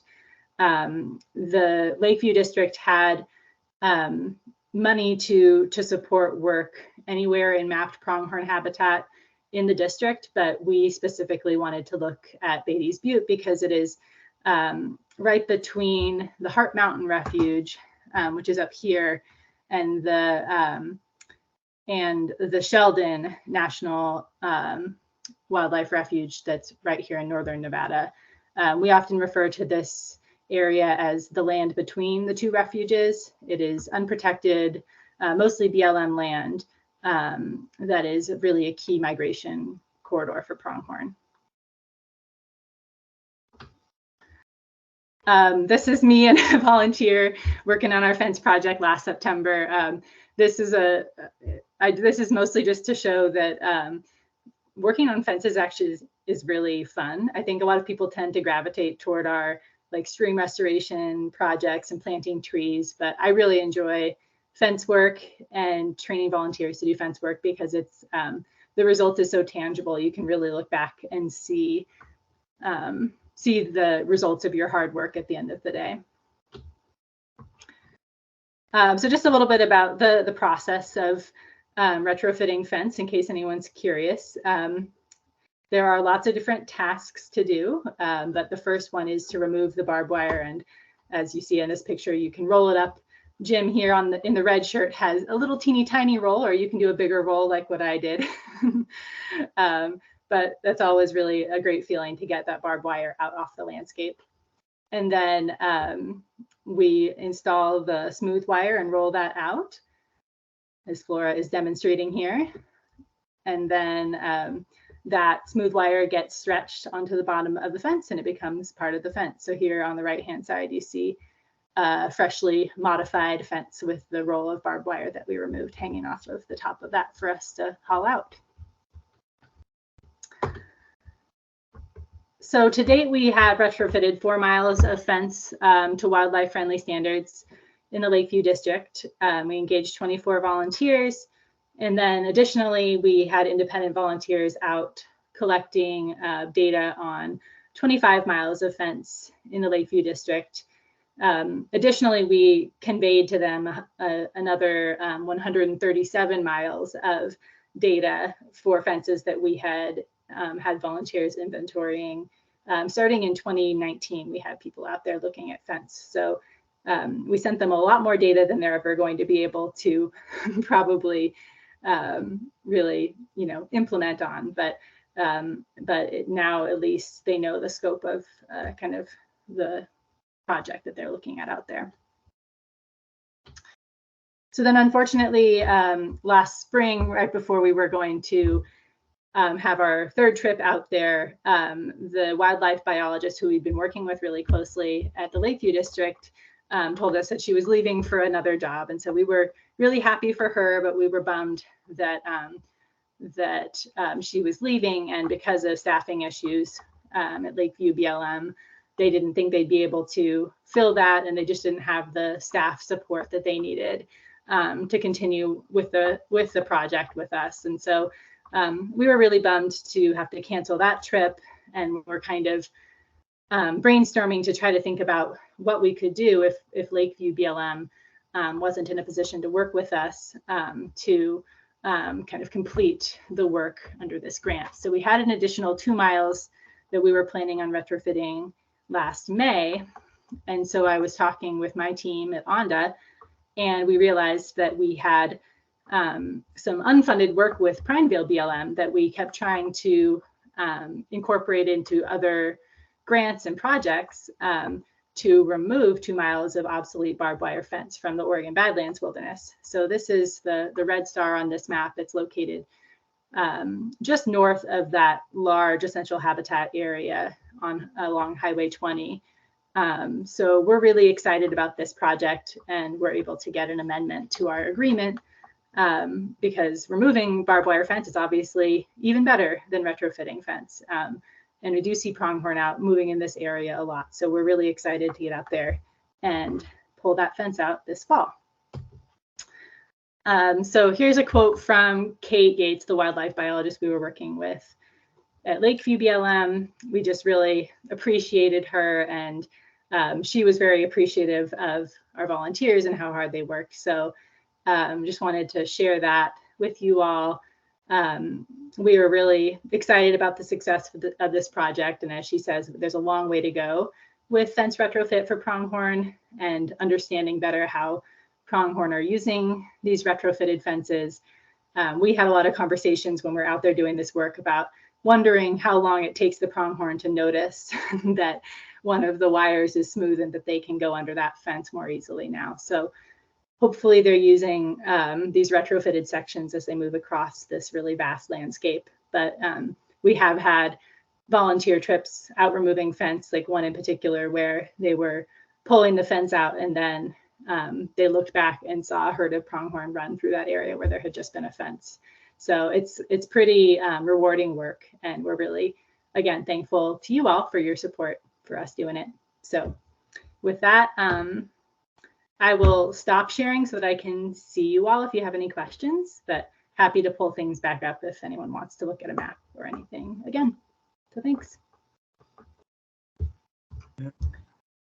Gina, thank you very much. On a personal note, that precise area is very near and dear to my heart.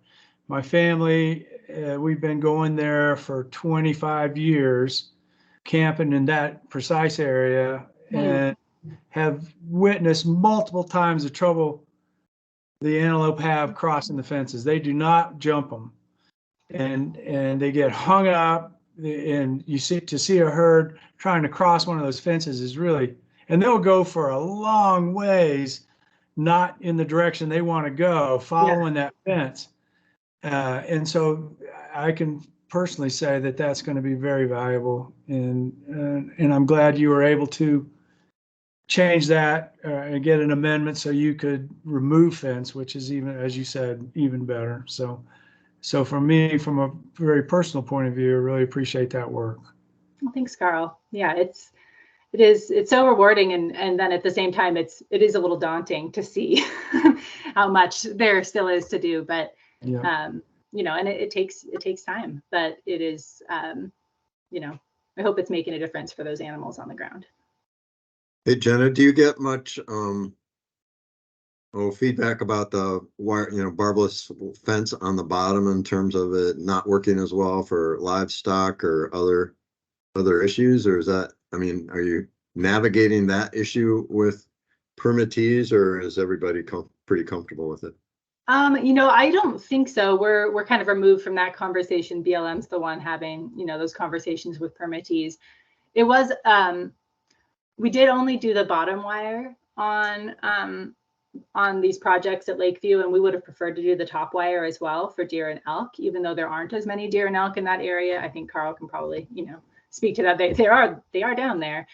And so we were a little perplexed about that. And I think it was maybe, I don't think it was related to materials being available. So it just was kind of how the project was set up for us, that they said, yep, we're just going to do the bottom wire. We said, okay. So yeah, we're hopeful that we can keep working, partnering with Lakeview BLM in the future. Jane, Heartline? Sounds like you have a lot more miles of fence to do. Are you going to be asking us for money to do it all? It sounds like a great project. Thanks, Jane. Yeah, you know, I think we would make another request if we're able to get that partnership back up with Lakeview BLM. I certainly would like to, because it's just it's, you know, a relatively easy project for us to put together, especially now that we've done them. It's not an easy place for people to get to. It takes almost 8 hours from Portland. So, but amazingly, people, you know, people volunteer and come out and do it, and they love it. So, so yes, I think if we're, you know, if and when we are able to get that partnership pulled back together with Lakeview BLM, we would certainly consider submitting another request. Liza Jane? Thank you, Carl. I was just going to say I have quite a bit of all the new fence on my ranch has been built for with a smooth wire on the bottom, top wire lower. It holds. I was worried about calves getting out, and it's held really well. It's a good system in my experience. So that's great to know. Gina, I will say, having looked out there, they've put in some new fence, and they are not wildlife friendly fences. Oh no. I couldn't believe it. I was like, what? I thought there was a requirement, actually. They had to put smooth wire on the bottom. So, I mean, these are fences that were put up in the last year. Oh my gosh. And so if you're on BLM? Yeah, on BLM, it has to be BLM because that's where it is. So you might bring that up if you in conversations with them. Okay. I mean, that's the time to do it, not to retrofit. No kidding. Yeah. So I've noticed that out there. It's like, wait a minute, this is a new fence. They shouldn't be doing that. Yeah, and we often will partner with BLM to build fence around areas that we're, you know, working to restore, like riparian areas. So when we're doing that, we have control over it, but otherwise we don't. Well, Gina, thank you very much for that great presentation. That helps us understand how funding gets put on the ground, and I think that's all good. So Jane, is your hand up again, or is that no same hand up? Okay. Well, great. So thank you very much, Gina. We really appreciate you coming and talking with us. You're welcome. Thank you again for having me. I really appreciate it. Bye. All right. Thanks, So Jenna. Reeve, I think we have this scheduled as a break. We're really pretty far behind here. We really are. Mm-hmm. Probably ought to take a quick break, and otherwise, well, how do people feel about it? You want to take a break or want to keep going? Is that up for no break or break? Break time. Okay, 5 minutes. Let's get back at 2:55. It's 2:50 right now. We'll reconvene 2:55.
There's that halibut.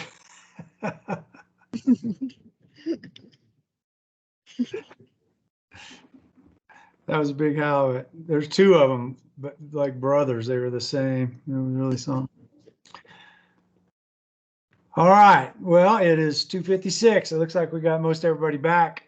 I think for now we'll just move on with the agenda as is. And what we have, as you know, Davia was so instrumental in the formation of the OCRF and was such a vital part of it. We're very fortunate, I think, to have her come back and kind of ground us again, give us a little bit of history about the OCRF. And some of you who were not here in those early days, it's good to hear it. I think Liza Jane has indicated she's going to have to step out for about 15 minutes, but I appreciate Davia coming, and Davia, go ahead and take it away and give us some perspective on the OCRF. Thanks, Carl. And hi, Carl and everybody. It's so good to see you guys. Great to have you. I was talking with Sarah and Riva and Debbie a couple weeks ago, and I don't remember why, but I sort of went through my history of the OCRF as sort of a, hey, in this moment where you all are starting to talk about strategic planning, so much has changed. It's wild. It's been a wild, I guess, 4 years now, that it might be useful grounding, I think, to just sort of go back to where we came from. And kind of I put together a little presentation, and the main theme for me is like, so much of what we did in the first year and a half was reacting to external stimulus and just trying to survive and keep the program and get the program started. So I really think this is really exciting to be able to come into this and say, what do we really want to do with the OCRF without all those external stimuli that have pushed us all over the place to try different things and that kind of thing. So here's my history. I'm going back to 2016 when it actually started in 2015 that ODFW had a significant budget shortfall. And there was a big push for fee increases, and the legislature created a task force on funding for fish, wildlife, and related outdoor recreation and education. Mark Labhart was the chair of that task force. So thanks for that, Mark, in 2016. And the task force came up with a couple recommendations, one of which was establishing an Oregon Conservation and Recreation Fund with the purposes that are on this slide here, as well as identifying the need of $87 million a biennium and some funding mechanism recommendations to reach that amount, with kind of the idea of what's the funding level that ODF&W would need to fully meet its mission. And so you see in the purposes of the fund originally, it includes way beyond conservation and recreation to enforcement, administration, and kind of all the work of the department. So that was the recommendation of the task force. There was a bill in 2017 and 2018 that followed that. But also in 2016, we had our comprehensive revision of the Oregon Conservation Strategy right at the same time. So this awesome website that you all have become very familiar with, I'm sure, was also published in 2016. So it feels like a good starting point where we put this out there to the world as here's what Oregon can and should do to protect our species of greatest conservation need at that same time. So in 2019, we had House Bill 2829, which was the creation of the Conservation and Recreation Fund. And we knew at that time that the hope was we could create the fund as envisioned by the task force and the advisory committee to help advise the department and the commission on use of the money in the fund, and that someday there would be a broader investment in the fund itself. But we had some crazy strings attached to this bill in 2019 in that it appropriated $1 million of general fund if ODF&W first deposited $1 million from other sources. So kind of that big fundraising challenge. It sunset the program at the end of the biennium. So it gave us only 2 years to raise that money. And more critically, I think in my mind at that time was only 2 years to spend $2 million, which was feeling very tight as well. And it reverted all of that money back to the general fund if we were not successful. So that was July of 2019. And so at that time, I put these little pop-ups in my presentation here to try to flag those like moments where we kind of made decisions that I think it's important to be considering as you look to the future. So like I said, the Conservation and Recreation Fund from the task force recommendation was really broad. And when this bill passed, ODF&W said, we really want to use this as our opportunity to demonstrate what it looks like to implement the Oregon Conservation Strategy. I think that's a decision I hope everyone wants to stick with. And then we also took this piece where it says the advisory committee advises the department and the commission regarding use of the fund. And we kind of made an early decision that we'd use it for grant making because we needed to get the money out the door to good conservation work in 2 years, which meant we needed to get that money to partners who were ready to do that work very quickly as a way to demonstrate it could work, that we were really truly committed to this and try to get that sunset removed. So I don't know if anyone remembers this Gantt chart that we were using in early 2020, but the left side is the first fiscal year, so the end of 2019, beginning of 2020. The right side is beginning of 2020, or end of 2020, beginning of 2021. And the red star was our first advisory committee meeting in 2020. So the governor signed the bill in July 2019. In October 2019, the Fish and Wildlife Commission created the rules that decided the geographic scope of the membership. And then in November and December, we worked with the governor's office on recruiting most of you. And I believe the governor sent out those appointments in January. We had our first meeting in March, where the star is on our Gantt chart.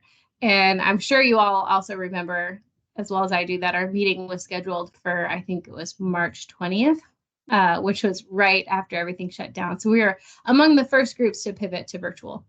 But anyway, this Gantt chart, I wanted to show you a little bit of that chaos that was going on. We needed to raise $1 million. We needed to get this advisory committee started to figure out how we're going to make recommendations on what we do with that $2 million if we get it, and actually spend that money all in that 2-year period. And we were already quite a ways into the 2-year period by the time you all got started. So this slide is also intentionally chaotic to remind you of the chaos of 2020. And also a slide that I adapted from something that Sherilyn made for us. Because if you remember, we recruited Sherilyn to help get things going. And she was part of the first at least 6 months of meetings. Felt like years, I think. But we had our first meeting in March. And at that point, we had about $15,000 in the OCRF. We went over what the OCRF is as described in the statute. And then we went over what's in the Oregon Conservation Strategy and the department's goals for that. And I threw on here as a reminder for your strategic planning, we did a survey of the members of the committee to talk a little bit about, do we want to just identify something that costs $2 million and go ahead and say that's what we're going to do? Or do we want to do smaller projects? And we asked those kind of questions that sort of helped frame up where we landed. And then we also did a survey of partners before our May meeting that asked a lot of the same questions and asked about conservation priorities and the kind of work that our partners were hoping we would be able to do with the OCRF. So that data is still there and possibly useful for your planning right now. So we put together the operating principles and the early expenditure framework along the way. And that was where we had our decision to really find investments that would excite people and demonstrate value to grow our fundraising and grow interest in keeping the program around past that first biennium. In June, we announced a very limited grant opportunity. And June is also when the legislature met for the COVID special session, and our general fund appropriation was repurposed for pandemic relief. So we became a program that was solely based on fundraising in June of 2020. In July, we selected 8 projects to demonstrate a portfolio of the kind of work that we wanted to do, while also finalizing the criteria and portfolio metrics for the first major RFP. In August, we accepted our first restricted gift, created the outdoor equity commitment, and launched that first big competitive RFP. In September, we got our scoring rubric figured out. And in October, the RFP closed, we had 65 applications. And then at that time, we added a 2-step review process because we were so overwhelmed by the number of projects. So then we used November and December to rank those projects, and we came out with a long list in ranked order, picked a suite of projects to fund. But I think one of the biggest things we did in December was that list of contingent projects where we said we had about $200,000. We had spent about a quarter of that on the first suite of projects. And so we recommended a lot more projects than we had money for as a way to try to keep that money coming in and out before the end of the biennium. So here's my sort of inflection points or decision points that we made in 2020 based on that need for the fundraising, the need to release the general fund, the loss of the general fund. But we decided to make competitive grants as a way of trying to spread the money around and create interest across the conservation community in maintaining the OCRF. We really focused on fundraising because of that loss of general fund, which is one of the reasons that we started accepting restricted gifts, right? Because we really needed to run up our fundraising balance in order to get any state investment of that general fund money. And then the same thing with recommending contingent projects where we really needed to bring in donors in order to get any state money. So we were looking for ways to do that, and having that list of contingent projects, letting their donors select what they want to give to was one of our ways to do that. So in 2021, I call it the time when I thought we were going to pivot to stable and long-term. So we had that big RFP at the end of 2020 and that long list of projects that kind of carried us through the rest of the biennium, where money would come in and I'd be able to put it directly out into projects you all had already identified. So that during the legislative session, we were hoping the program could continue, and it was. So the sunset was removed in the 2021 legislative session, making it a permanent program, and $2.5 million were appropriated at that time. $545,000 was match for what was raised the last biennium, but it carried on that need for the private dollar to come in to match general fund. And then there was also the $1 million of federal money that was dedicated to OCRF. So 2021 also saw our first higher value RFP mid-year, where we increased the cap on project sizes. And when we began recruiting for full-time staff, we brought in Charlotte in early 2022, but we were working on that for the latter half of 2021. And in the fall of 2021 is where we really started to say, okay, look, we have this permanent program and we have a healthy amount of money in the program. And how do we want to manage this going forward? And we said we're going to have 4 RFPs, trying to spend a total of $2 million across the biennium into the foreseeable future. And so we still had that continued need for fundraising demand because the general fund was still contingent on that match. And so in 2021, we also created the special projects pathway to try to run up that fundraising total as much as we could.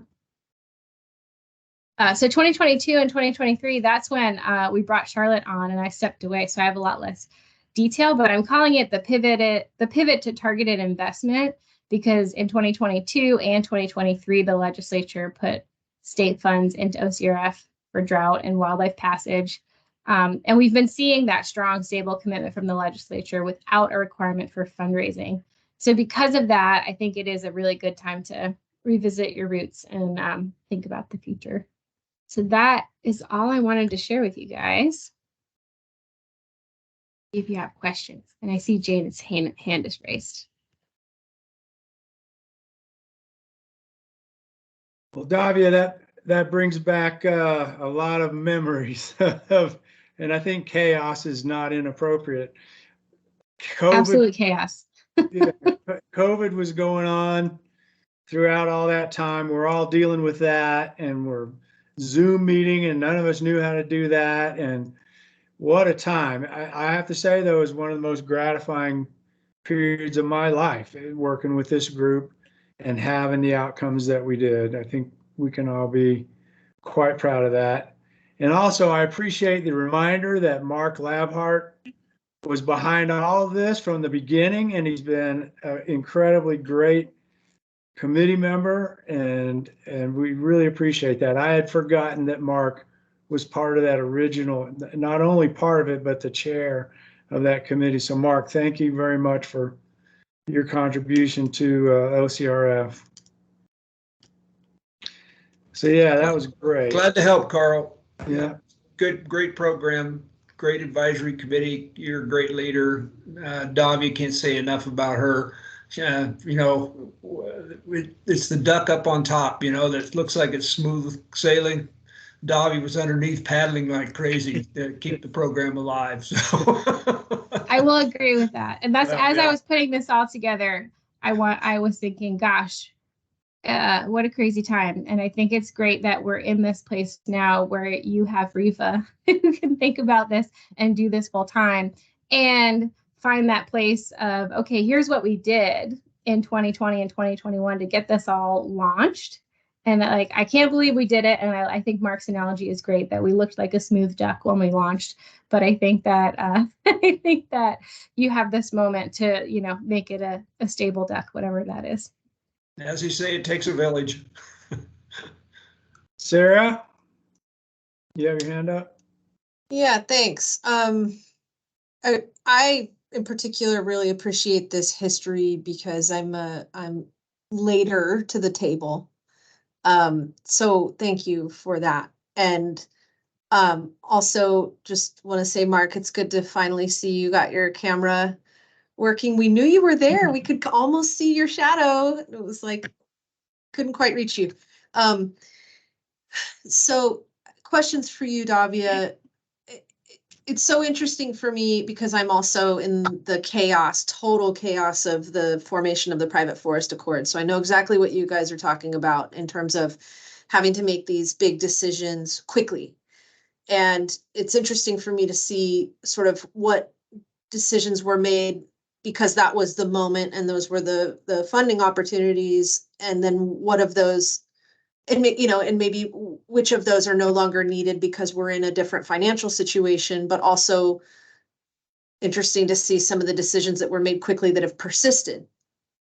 And so, for example, I'm particularly interested in the fundraising question marks that we have right now, and would be interested in hearing you maybe say a little bit more about where you think we are. I like the way you framed up kind of the based on the need for fundraising decisions, and then there was this pivot to stable and long term, and then this pivot to targeted investment, and whether or not we think there is still this heavy need for fundraising. And then I'm also interested in your thoughts, Davia, on how that was enlightening to me to know that it didn't necessarily start as a grant program. That was sort of where things went. And in my mind, it's a great framework for OCRF to be a competitive grant program, but it's interesting to learn that that is not necessarily where it all started. And so to the extent you're willing to share, Davia, your maybe recommendations, given the history and how things have evolved over time, what your thoughts are on those 2 points, fundraising and then, continuing on as a grant program. Yeah, sure. I think the fundraising piece of this, I feel like is part of the early panic days that the political history, as I understand it, having not necessarily been in the room, is that there was an attempt to create the OCRF in 2017 and 2018. And so 2019 was the third run at it. And Representative Helm at the time was asking, generally he was drafting the bill as a match total for Recovering America's Wildlife Act, which was around $13 million a biennium. So he was initially seeking to put a large chunk of general fund, someday perhaps a large chunk of some other revenue source into the OCRF as a state investment. And so there was never that conversation about a private dollar match. And during the 2019 session, it was sort of negotiated down to what the Ways and Means co-chairs felt was reasonable, which was $2 million. And then, you know, at the very end of session, as bills start moving and things go through Ways and Means, it came out as $1 million if and only if there's that $1 million private fund. So that private fund piece was kind of thrown in as like a kind of a challenge, I think, to the conservation and recreation stakeholder communities from the state legislature as sort of, you're so interested in this, why don't you put your money there and then the state will. And so it was, I don't think, intended to be a long-term thing. And one of the reasons I think that's important and I worry about it is that from the very beginning, our greatest concern was that should the state be in the business of raising private funds, because then we are competing with someone like ONDA, who was just here, right? Who fully relies on private dollar for their work. And that was also one of the drivers, I think, towards grant making, right? Was that we were bringing those funds in, but we would get them back out to those partners who rely on that kind of fund source. And we also were hoping and asking all of those partners who rely on private dollars themselves to ask donors to put money towards OCRF instead. And that's a very hard ask of a nonprofit partner. And they did, which I think we have to be so grateful for the long term. That's how we got here, is with that help from our partners who rely on that fund source. But I think it's just for the long term, I think it's great as that checkbox, and I think it'd be great to get more checkboxes through state government as much as we can. But I think in terms of like adding a development person or anything like that, it does feel like a little bit not the state's role, and I've worried about that from the beginning. So I think that would be my feeling, would be like that passive fundraising. I don't think we should ever give that up. And I think that's a great way to do this. But I don't know if, you know, like we had originally conceived in early 2020, big fundraising events, and we had to abandon all of those ideas when COVID hit. But I think that would be my recommendation there, would be to just have our passive sources of private dollars, because we do have that state commitment we've always hoped for. And I think our partners have always hoped for as well, so that they don't have to compete with us for private dollars. And then the other piece was about the grant making. And I think that that's worked out great. And like you said, Sarah, it wasn't the original concept. The original concept was an account held by ODF&W with an advisory committee to advise us. But I think it could have been the kind of thing where, as ODF&W developed our agency recommended budget, we could say we want to have 25 conservation biologist positions funded by OCRF. We come to the advisory committee and you say, okay, great.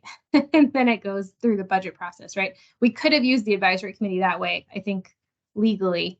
But I think the grant program has been just absolutely fantastic for doing that great work of demonstrating to the conservation and recreation stakeholders that this is really important work to ODF&W, and we want to see everybody doing it, and sort of lifting all the boats of OCS implementation, conservation strategy implementation.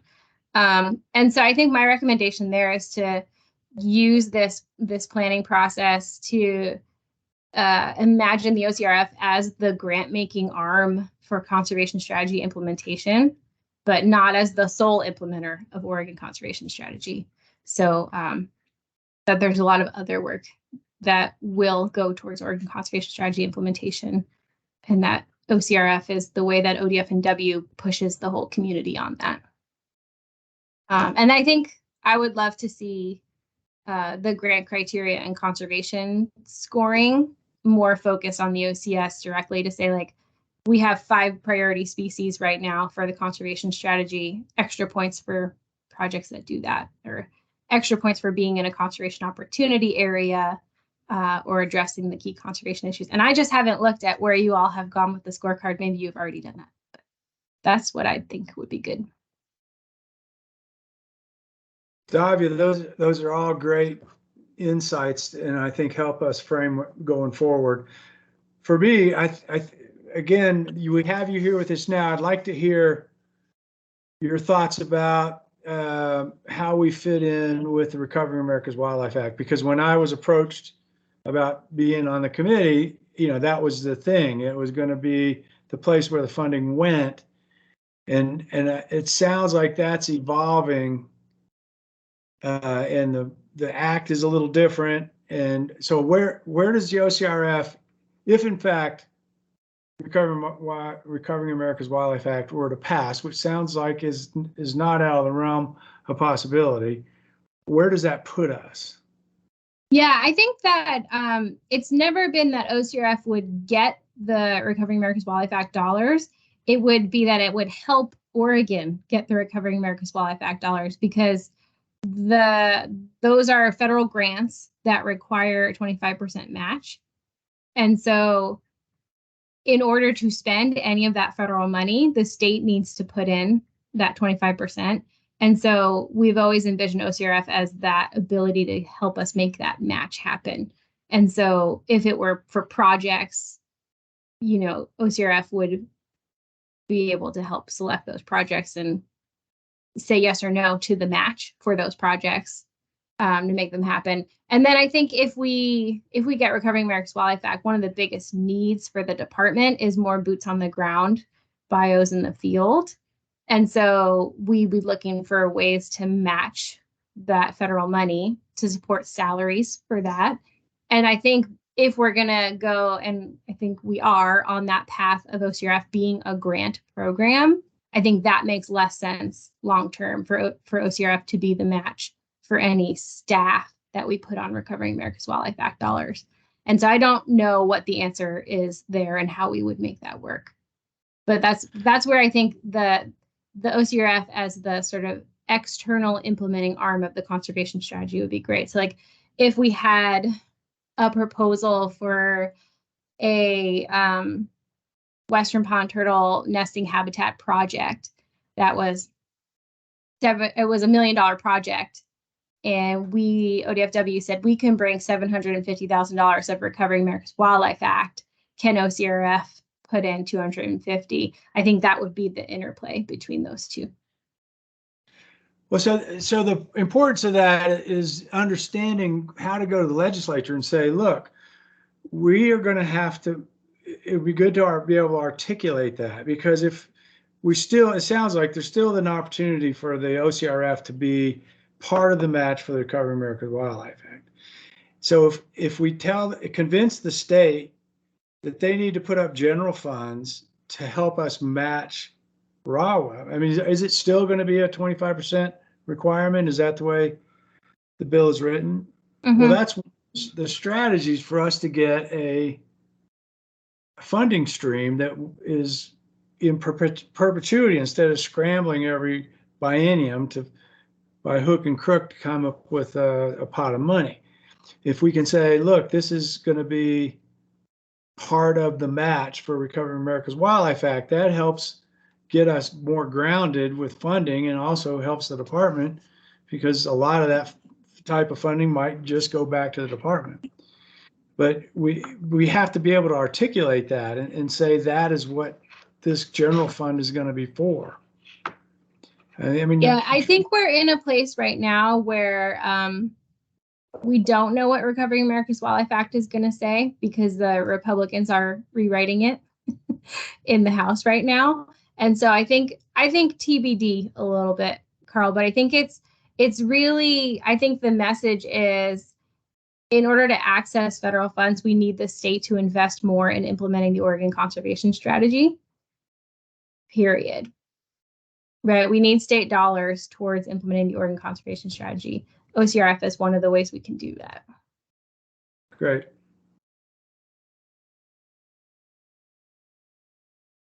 Any other questions or comments for Davia? Mark Labhart? Well, I just don't want us to forget that we are the Oregon Conservation and Recreation Fund. And so let's not, we've been spending a lot of time here talking, and I'm sure Cheryl Lynn's going to help us a little more here in a minute, but we want to make sure that we do not forget that there is a significant role in recreation. And of course, we've been funding some recreation projects. So it's the conservation strategy, but it's also recreation. And I think there's some opportunities there for the future that we just don't want to lose track of that. So, and we have OPRD on now, so we'll have that initiative to help us move forward with some of that stuff. We've funded some really great projects, and we just need to continue it. We're, in my opinion, well thought of. Representative Helm is our champion, and I think he'll continue to be our champion as we progress through that. So. Great. Well, we're way off our schedule. Looking at the agenda, actually what we have scheduled for right now is public comment for this time. And no, I meant not in order, but public comment is supposed to be at 3:25 and it's 3:27.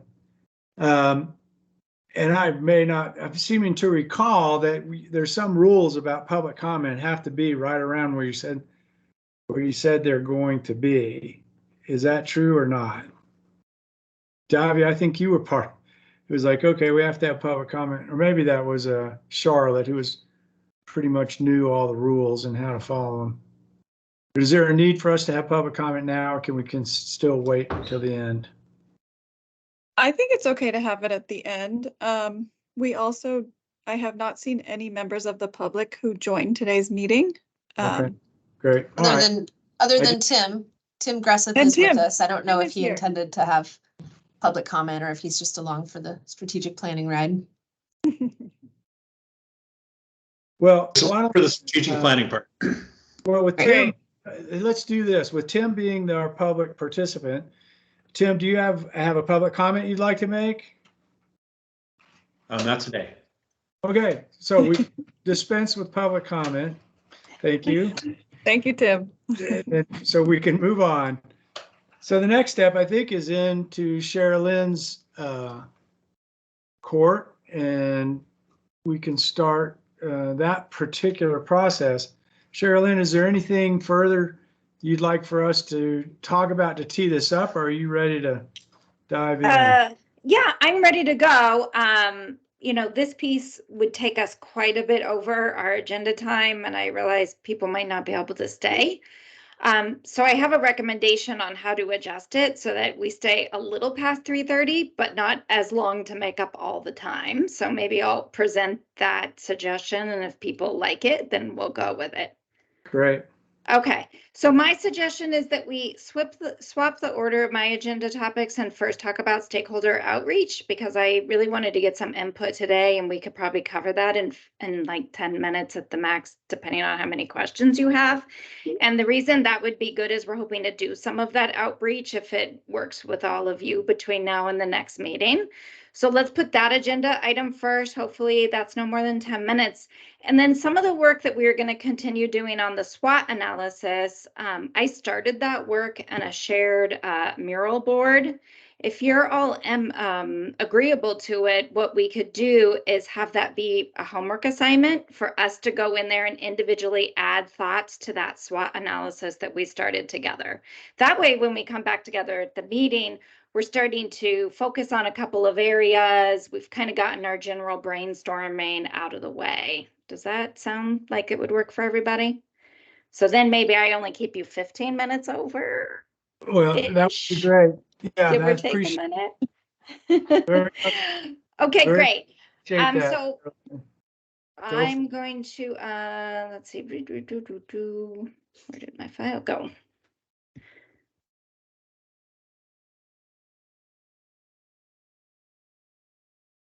That's right here. There you are. Okay, can everybody see my slides okay? So I'm gonna go out of order. So I'm gonna switch down to our stakeholder outreach. So just a reminder on where we were at the last meeting and what I committed to doing between then and now. So we talked about, it could be valuable. Some organizations find it valuable to get some external stakeholder voices that they can use as part of their strategic planning process. And so we talked about what kind of benefits we might have. And we also talked about how we might get external outreach post-strategic plan finalization. So ways that you can go out after the plan is finalized to get support for achieving your goals, help in completing some of the actions you identified, etc. And so if you remember, we kind of had a long conversation about the pros and cons of external outreach and what it might look like. And so I committed to taking all of your feedback, coming up with my own proposal, which I have for you today. And I shared this with Carl and Mauricio already during our planning for the meeting. So my proposal is that we focus just on some interviews with people that we think can help provide input that would be beneficial for our strategic planning process. And so we came up with this list here. So you can see an ODFW commissioner. We know we have Mark with us all the time and we can get his input. So we purposely wanted to choose a different ODFW commissioner that we felt had been there long enough and would be able to provide some input. By the way, do you see full screen right now? Are you seeing my screen as a full screen? Okay, good. Yes. I remember last time we were together, it worked out weird, so I was just checking.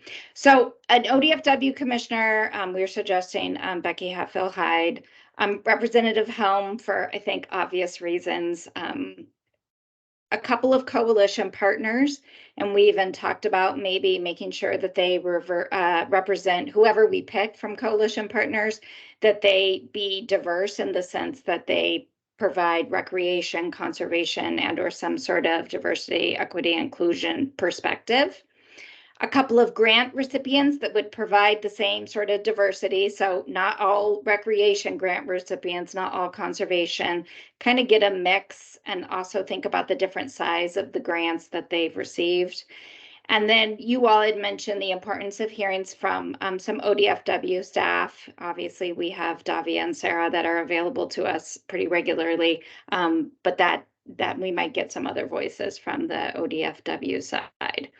So my recommendation is that we do this as our input for our strategic business planning process.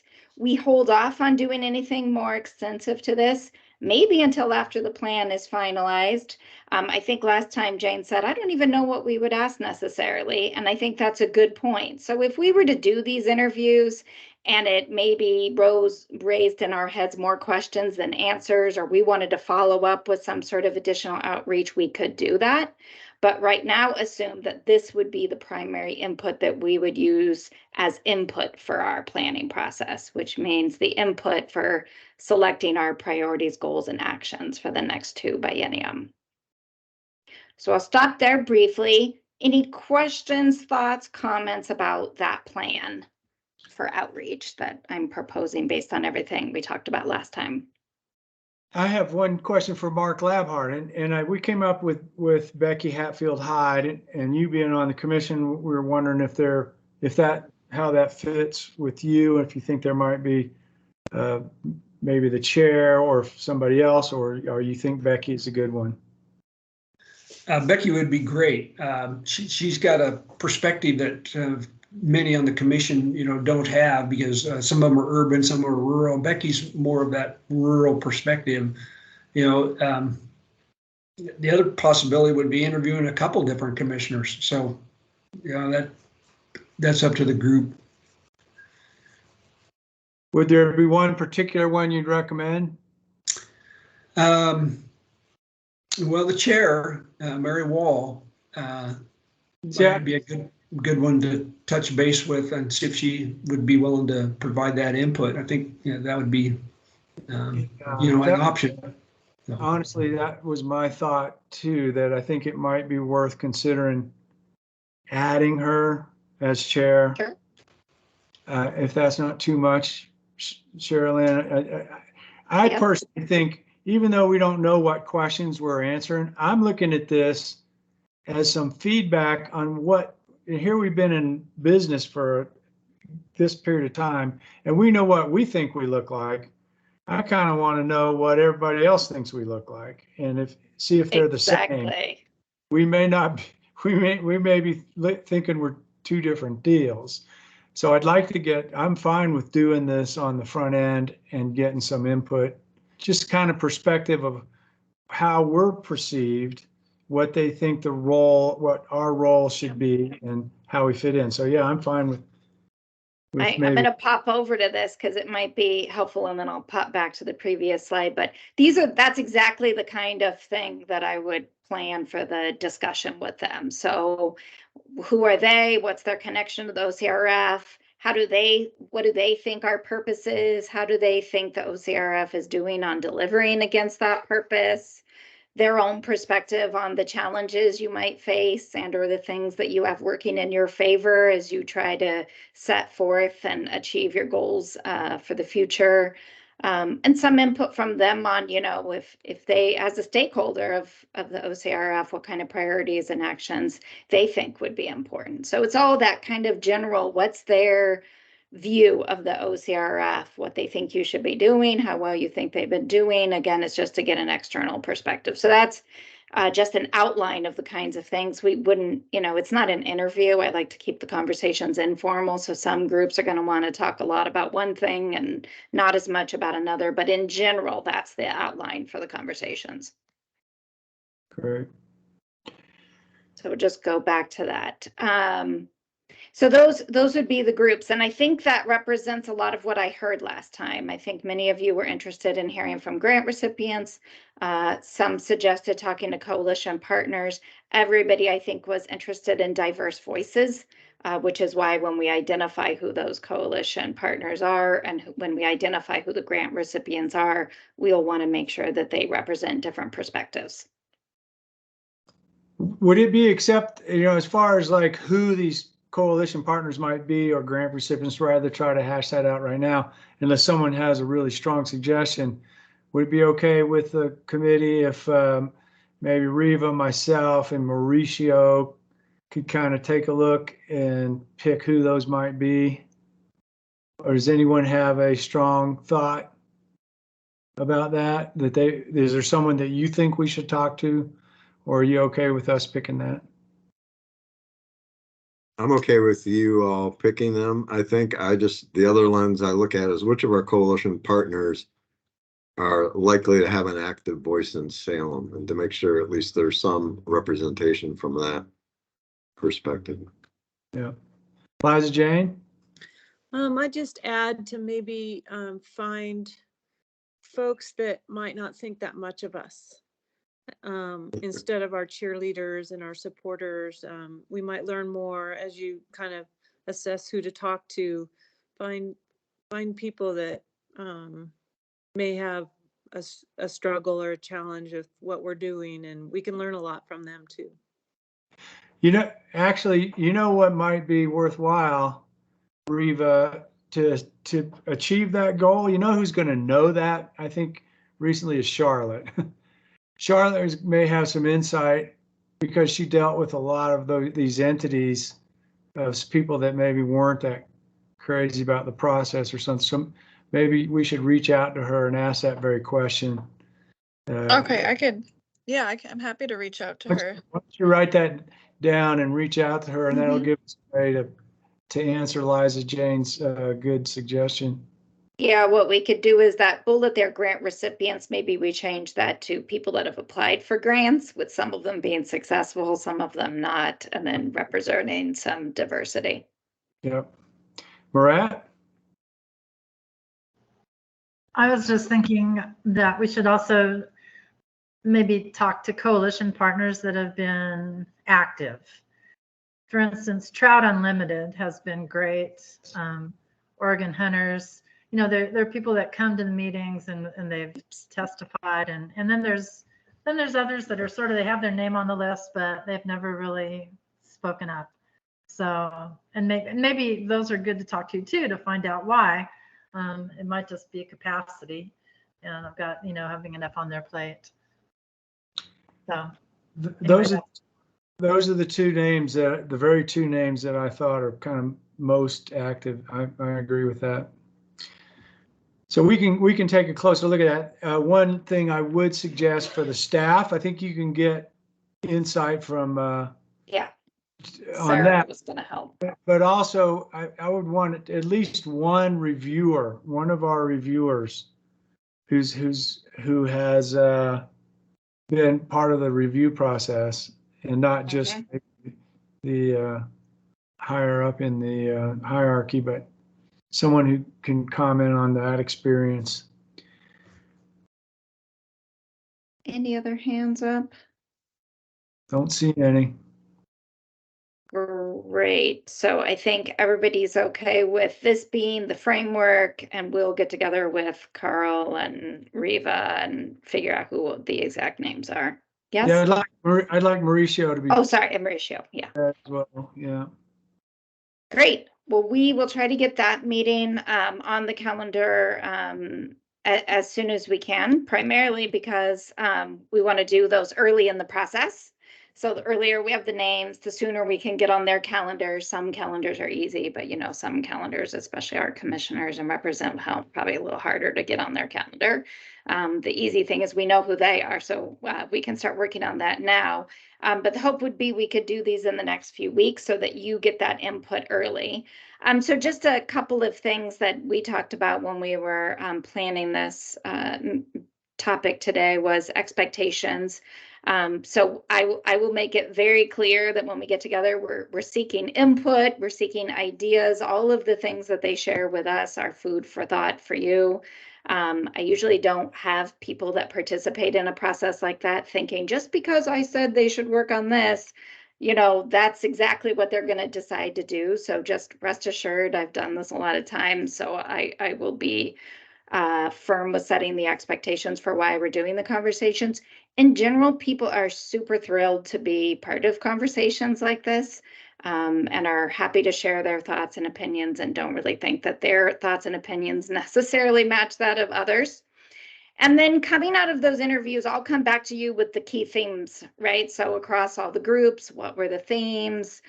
So I kind of do some of the synthesis work for you. So instead of dumping everybody's, word for word notes, instead, I like to keep those conversations, private, and then pull out the themes for you. Of course, I'll keep all the records so that you have them. That's part of my job, is to kind of listen to what they're all saying and seeing where there's commonality across the different stakeholders that we talk to. So that's what you can expect to get back when all of the interviews are completed. Any other questions or concerns about the stakeholder outreach? I think if we don't, Sherilyn, I think you can move forward with that. I like the way you have laid that out. Great. Sounds good. So are you going to just, you have distributed that homework assignment already, haven't you? It's out there. It's not out there yet because I thought we were going to do it together. So let me just show you something just as a reminder so that when you get it from me, it'll all come back to you. And some of us, we were missing a few people at the last meeting. So just what you're going to get, what I'm talking about is, so last time we got together, if you remember, and we started doing the SWOT analysis. So we did strengths and weaknesses, and we finished that, although we said, nothing's ever finished. Plus we were missing some of our members last time. So this will allow anybody to add to that, but we're also going to try to finish it as well by identifying threats and opportunities. So what will happen is I'll give you instructions in an email on what the assignment is, when I'm hoping for you to complete it by, and then I'll give you a link to go in here. And so instead of me typing like I was last time, you'll all just be able to go in there at your leisure and add to it. So think of it like brainstorming virtually is basically what this tool is, which is why I created it this way. I thought there might be a time where we might have to do something offline. So that's what you'll get, is a link to the board, and you'll be able to go in there and put all your thoughts in, which will save us at least the 45 minutes we were going to spend today and probably a little time in the next meeting, and then we'll be able to be off and running when we come back together in October. If you get that email, and I mean, I'll try to be clear about it. If I'm confusing, it doesn't make sense, you have trouble with the link, you have trouble putting your own Post-its in there, just send me a note and I'll help you out. And thanks for being willing to take that time. I know this group from the past, you do a lot of work between meetings, so I was hoping my proposal to give you the homework assignment versus stay long would be more than okay with all of you. So thank you so much for keeping the process moving. No, appreciate that, Sherilyn. Thanks for thinking ahead. Okay, well then I think we've dispensed with all of our agenda items, and unless anybody has a comment or anything last to say, anybody want to make any last comments, or are we good to go? Well, then I can call the meeting adjourned, and I appreciate everyone being here. I'm sorry I was late, but yeah, it was good while I was here anyway. It was enjoyable, and appreciate everybody's input. Thanks, Okay. everyone. Thank you, everyone.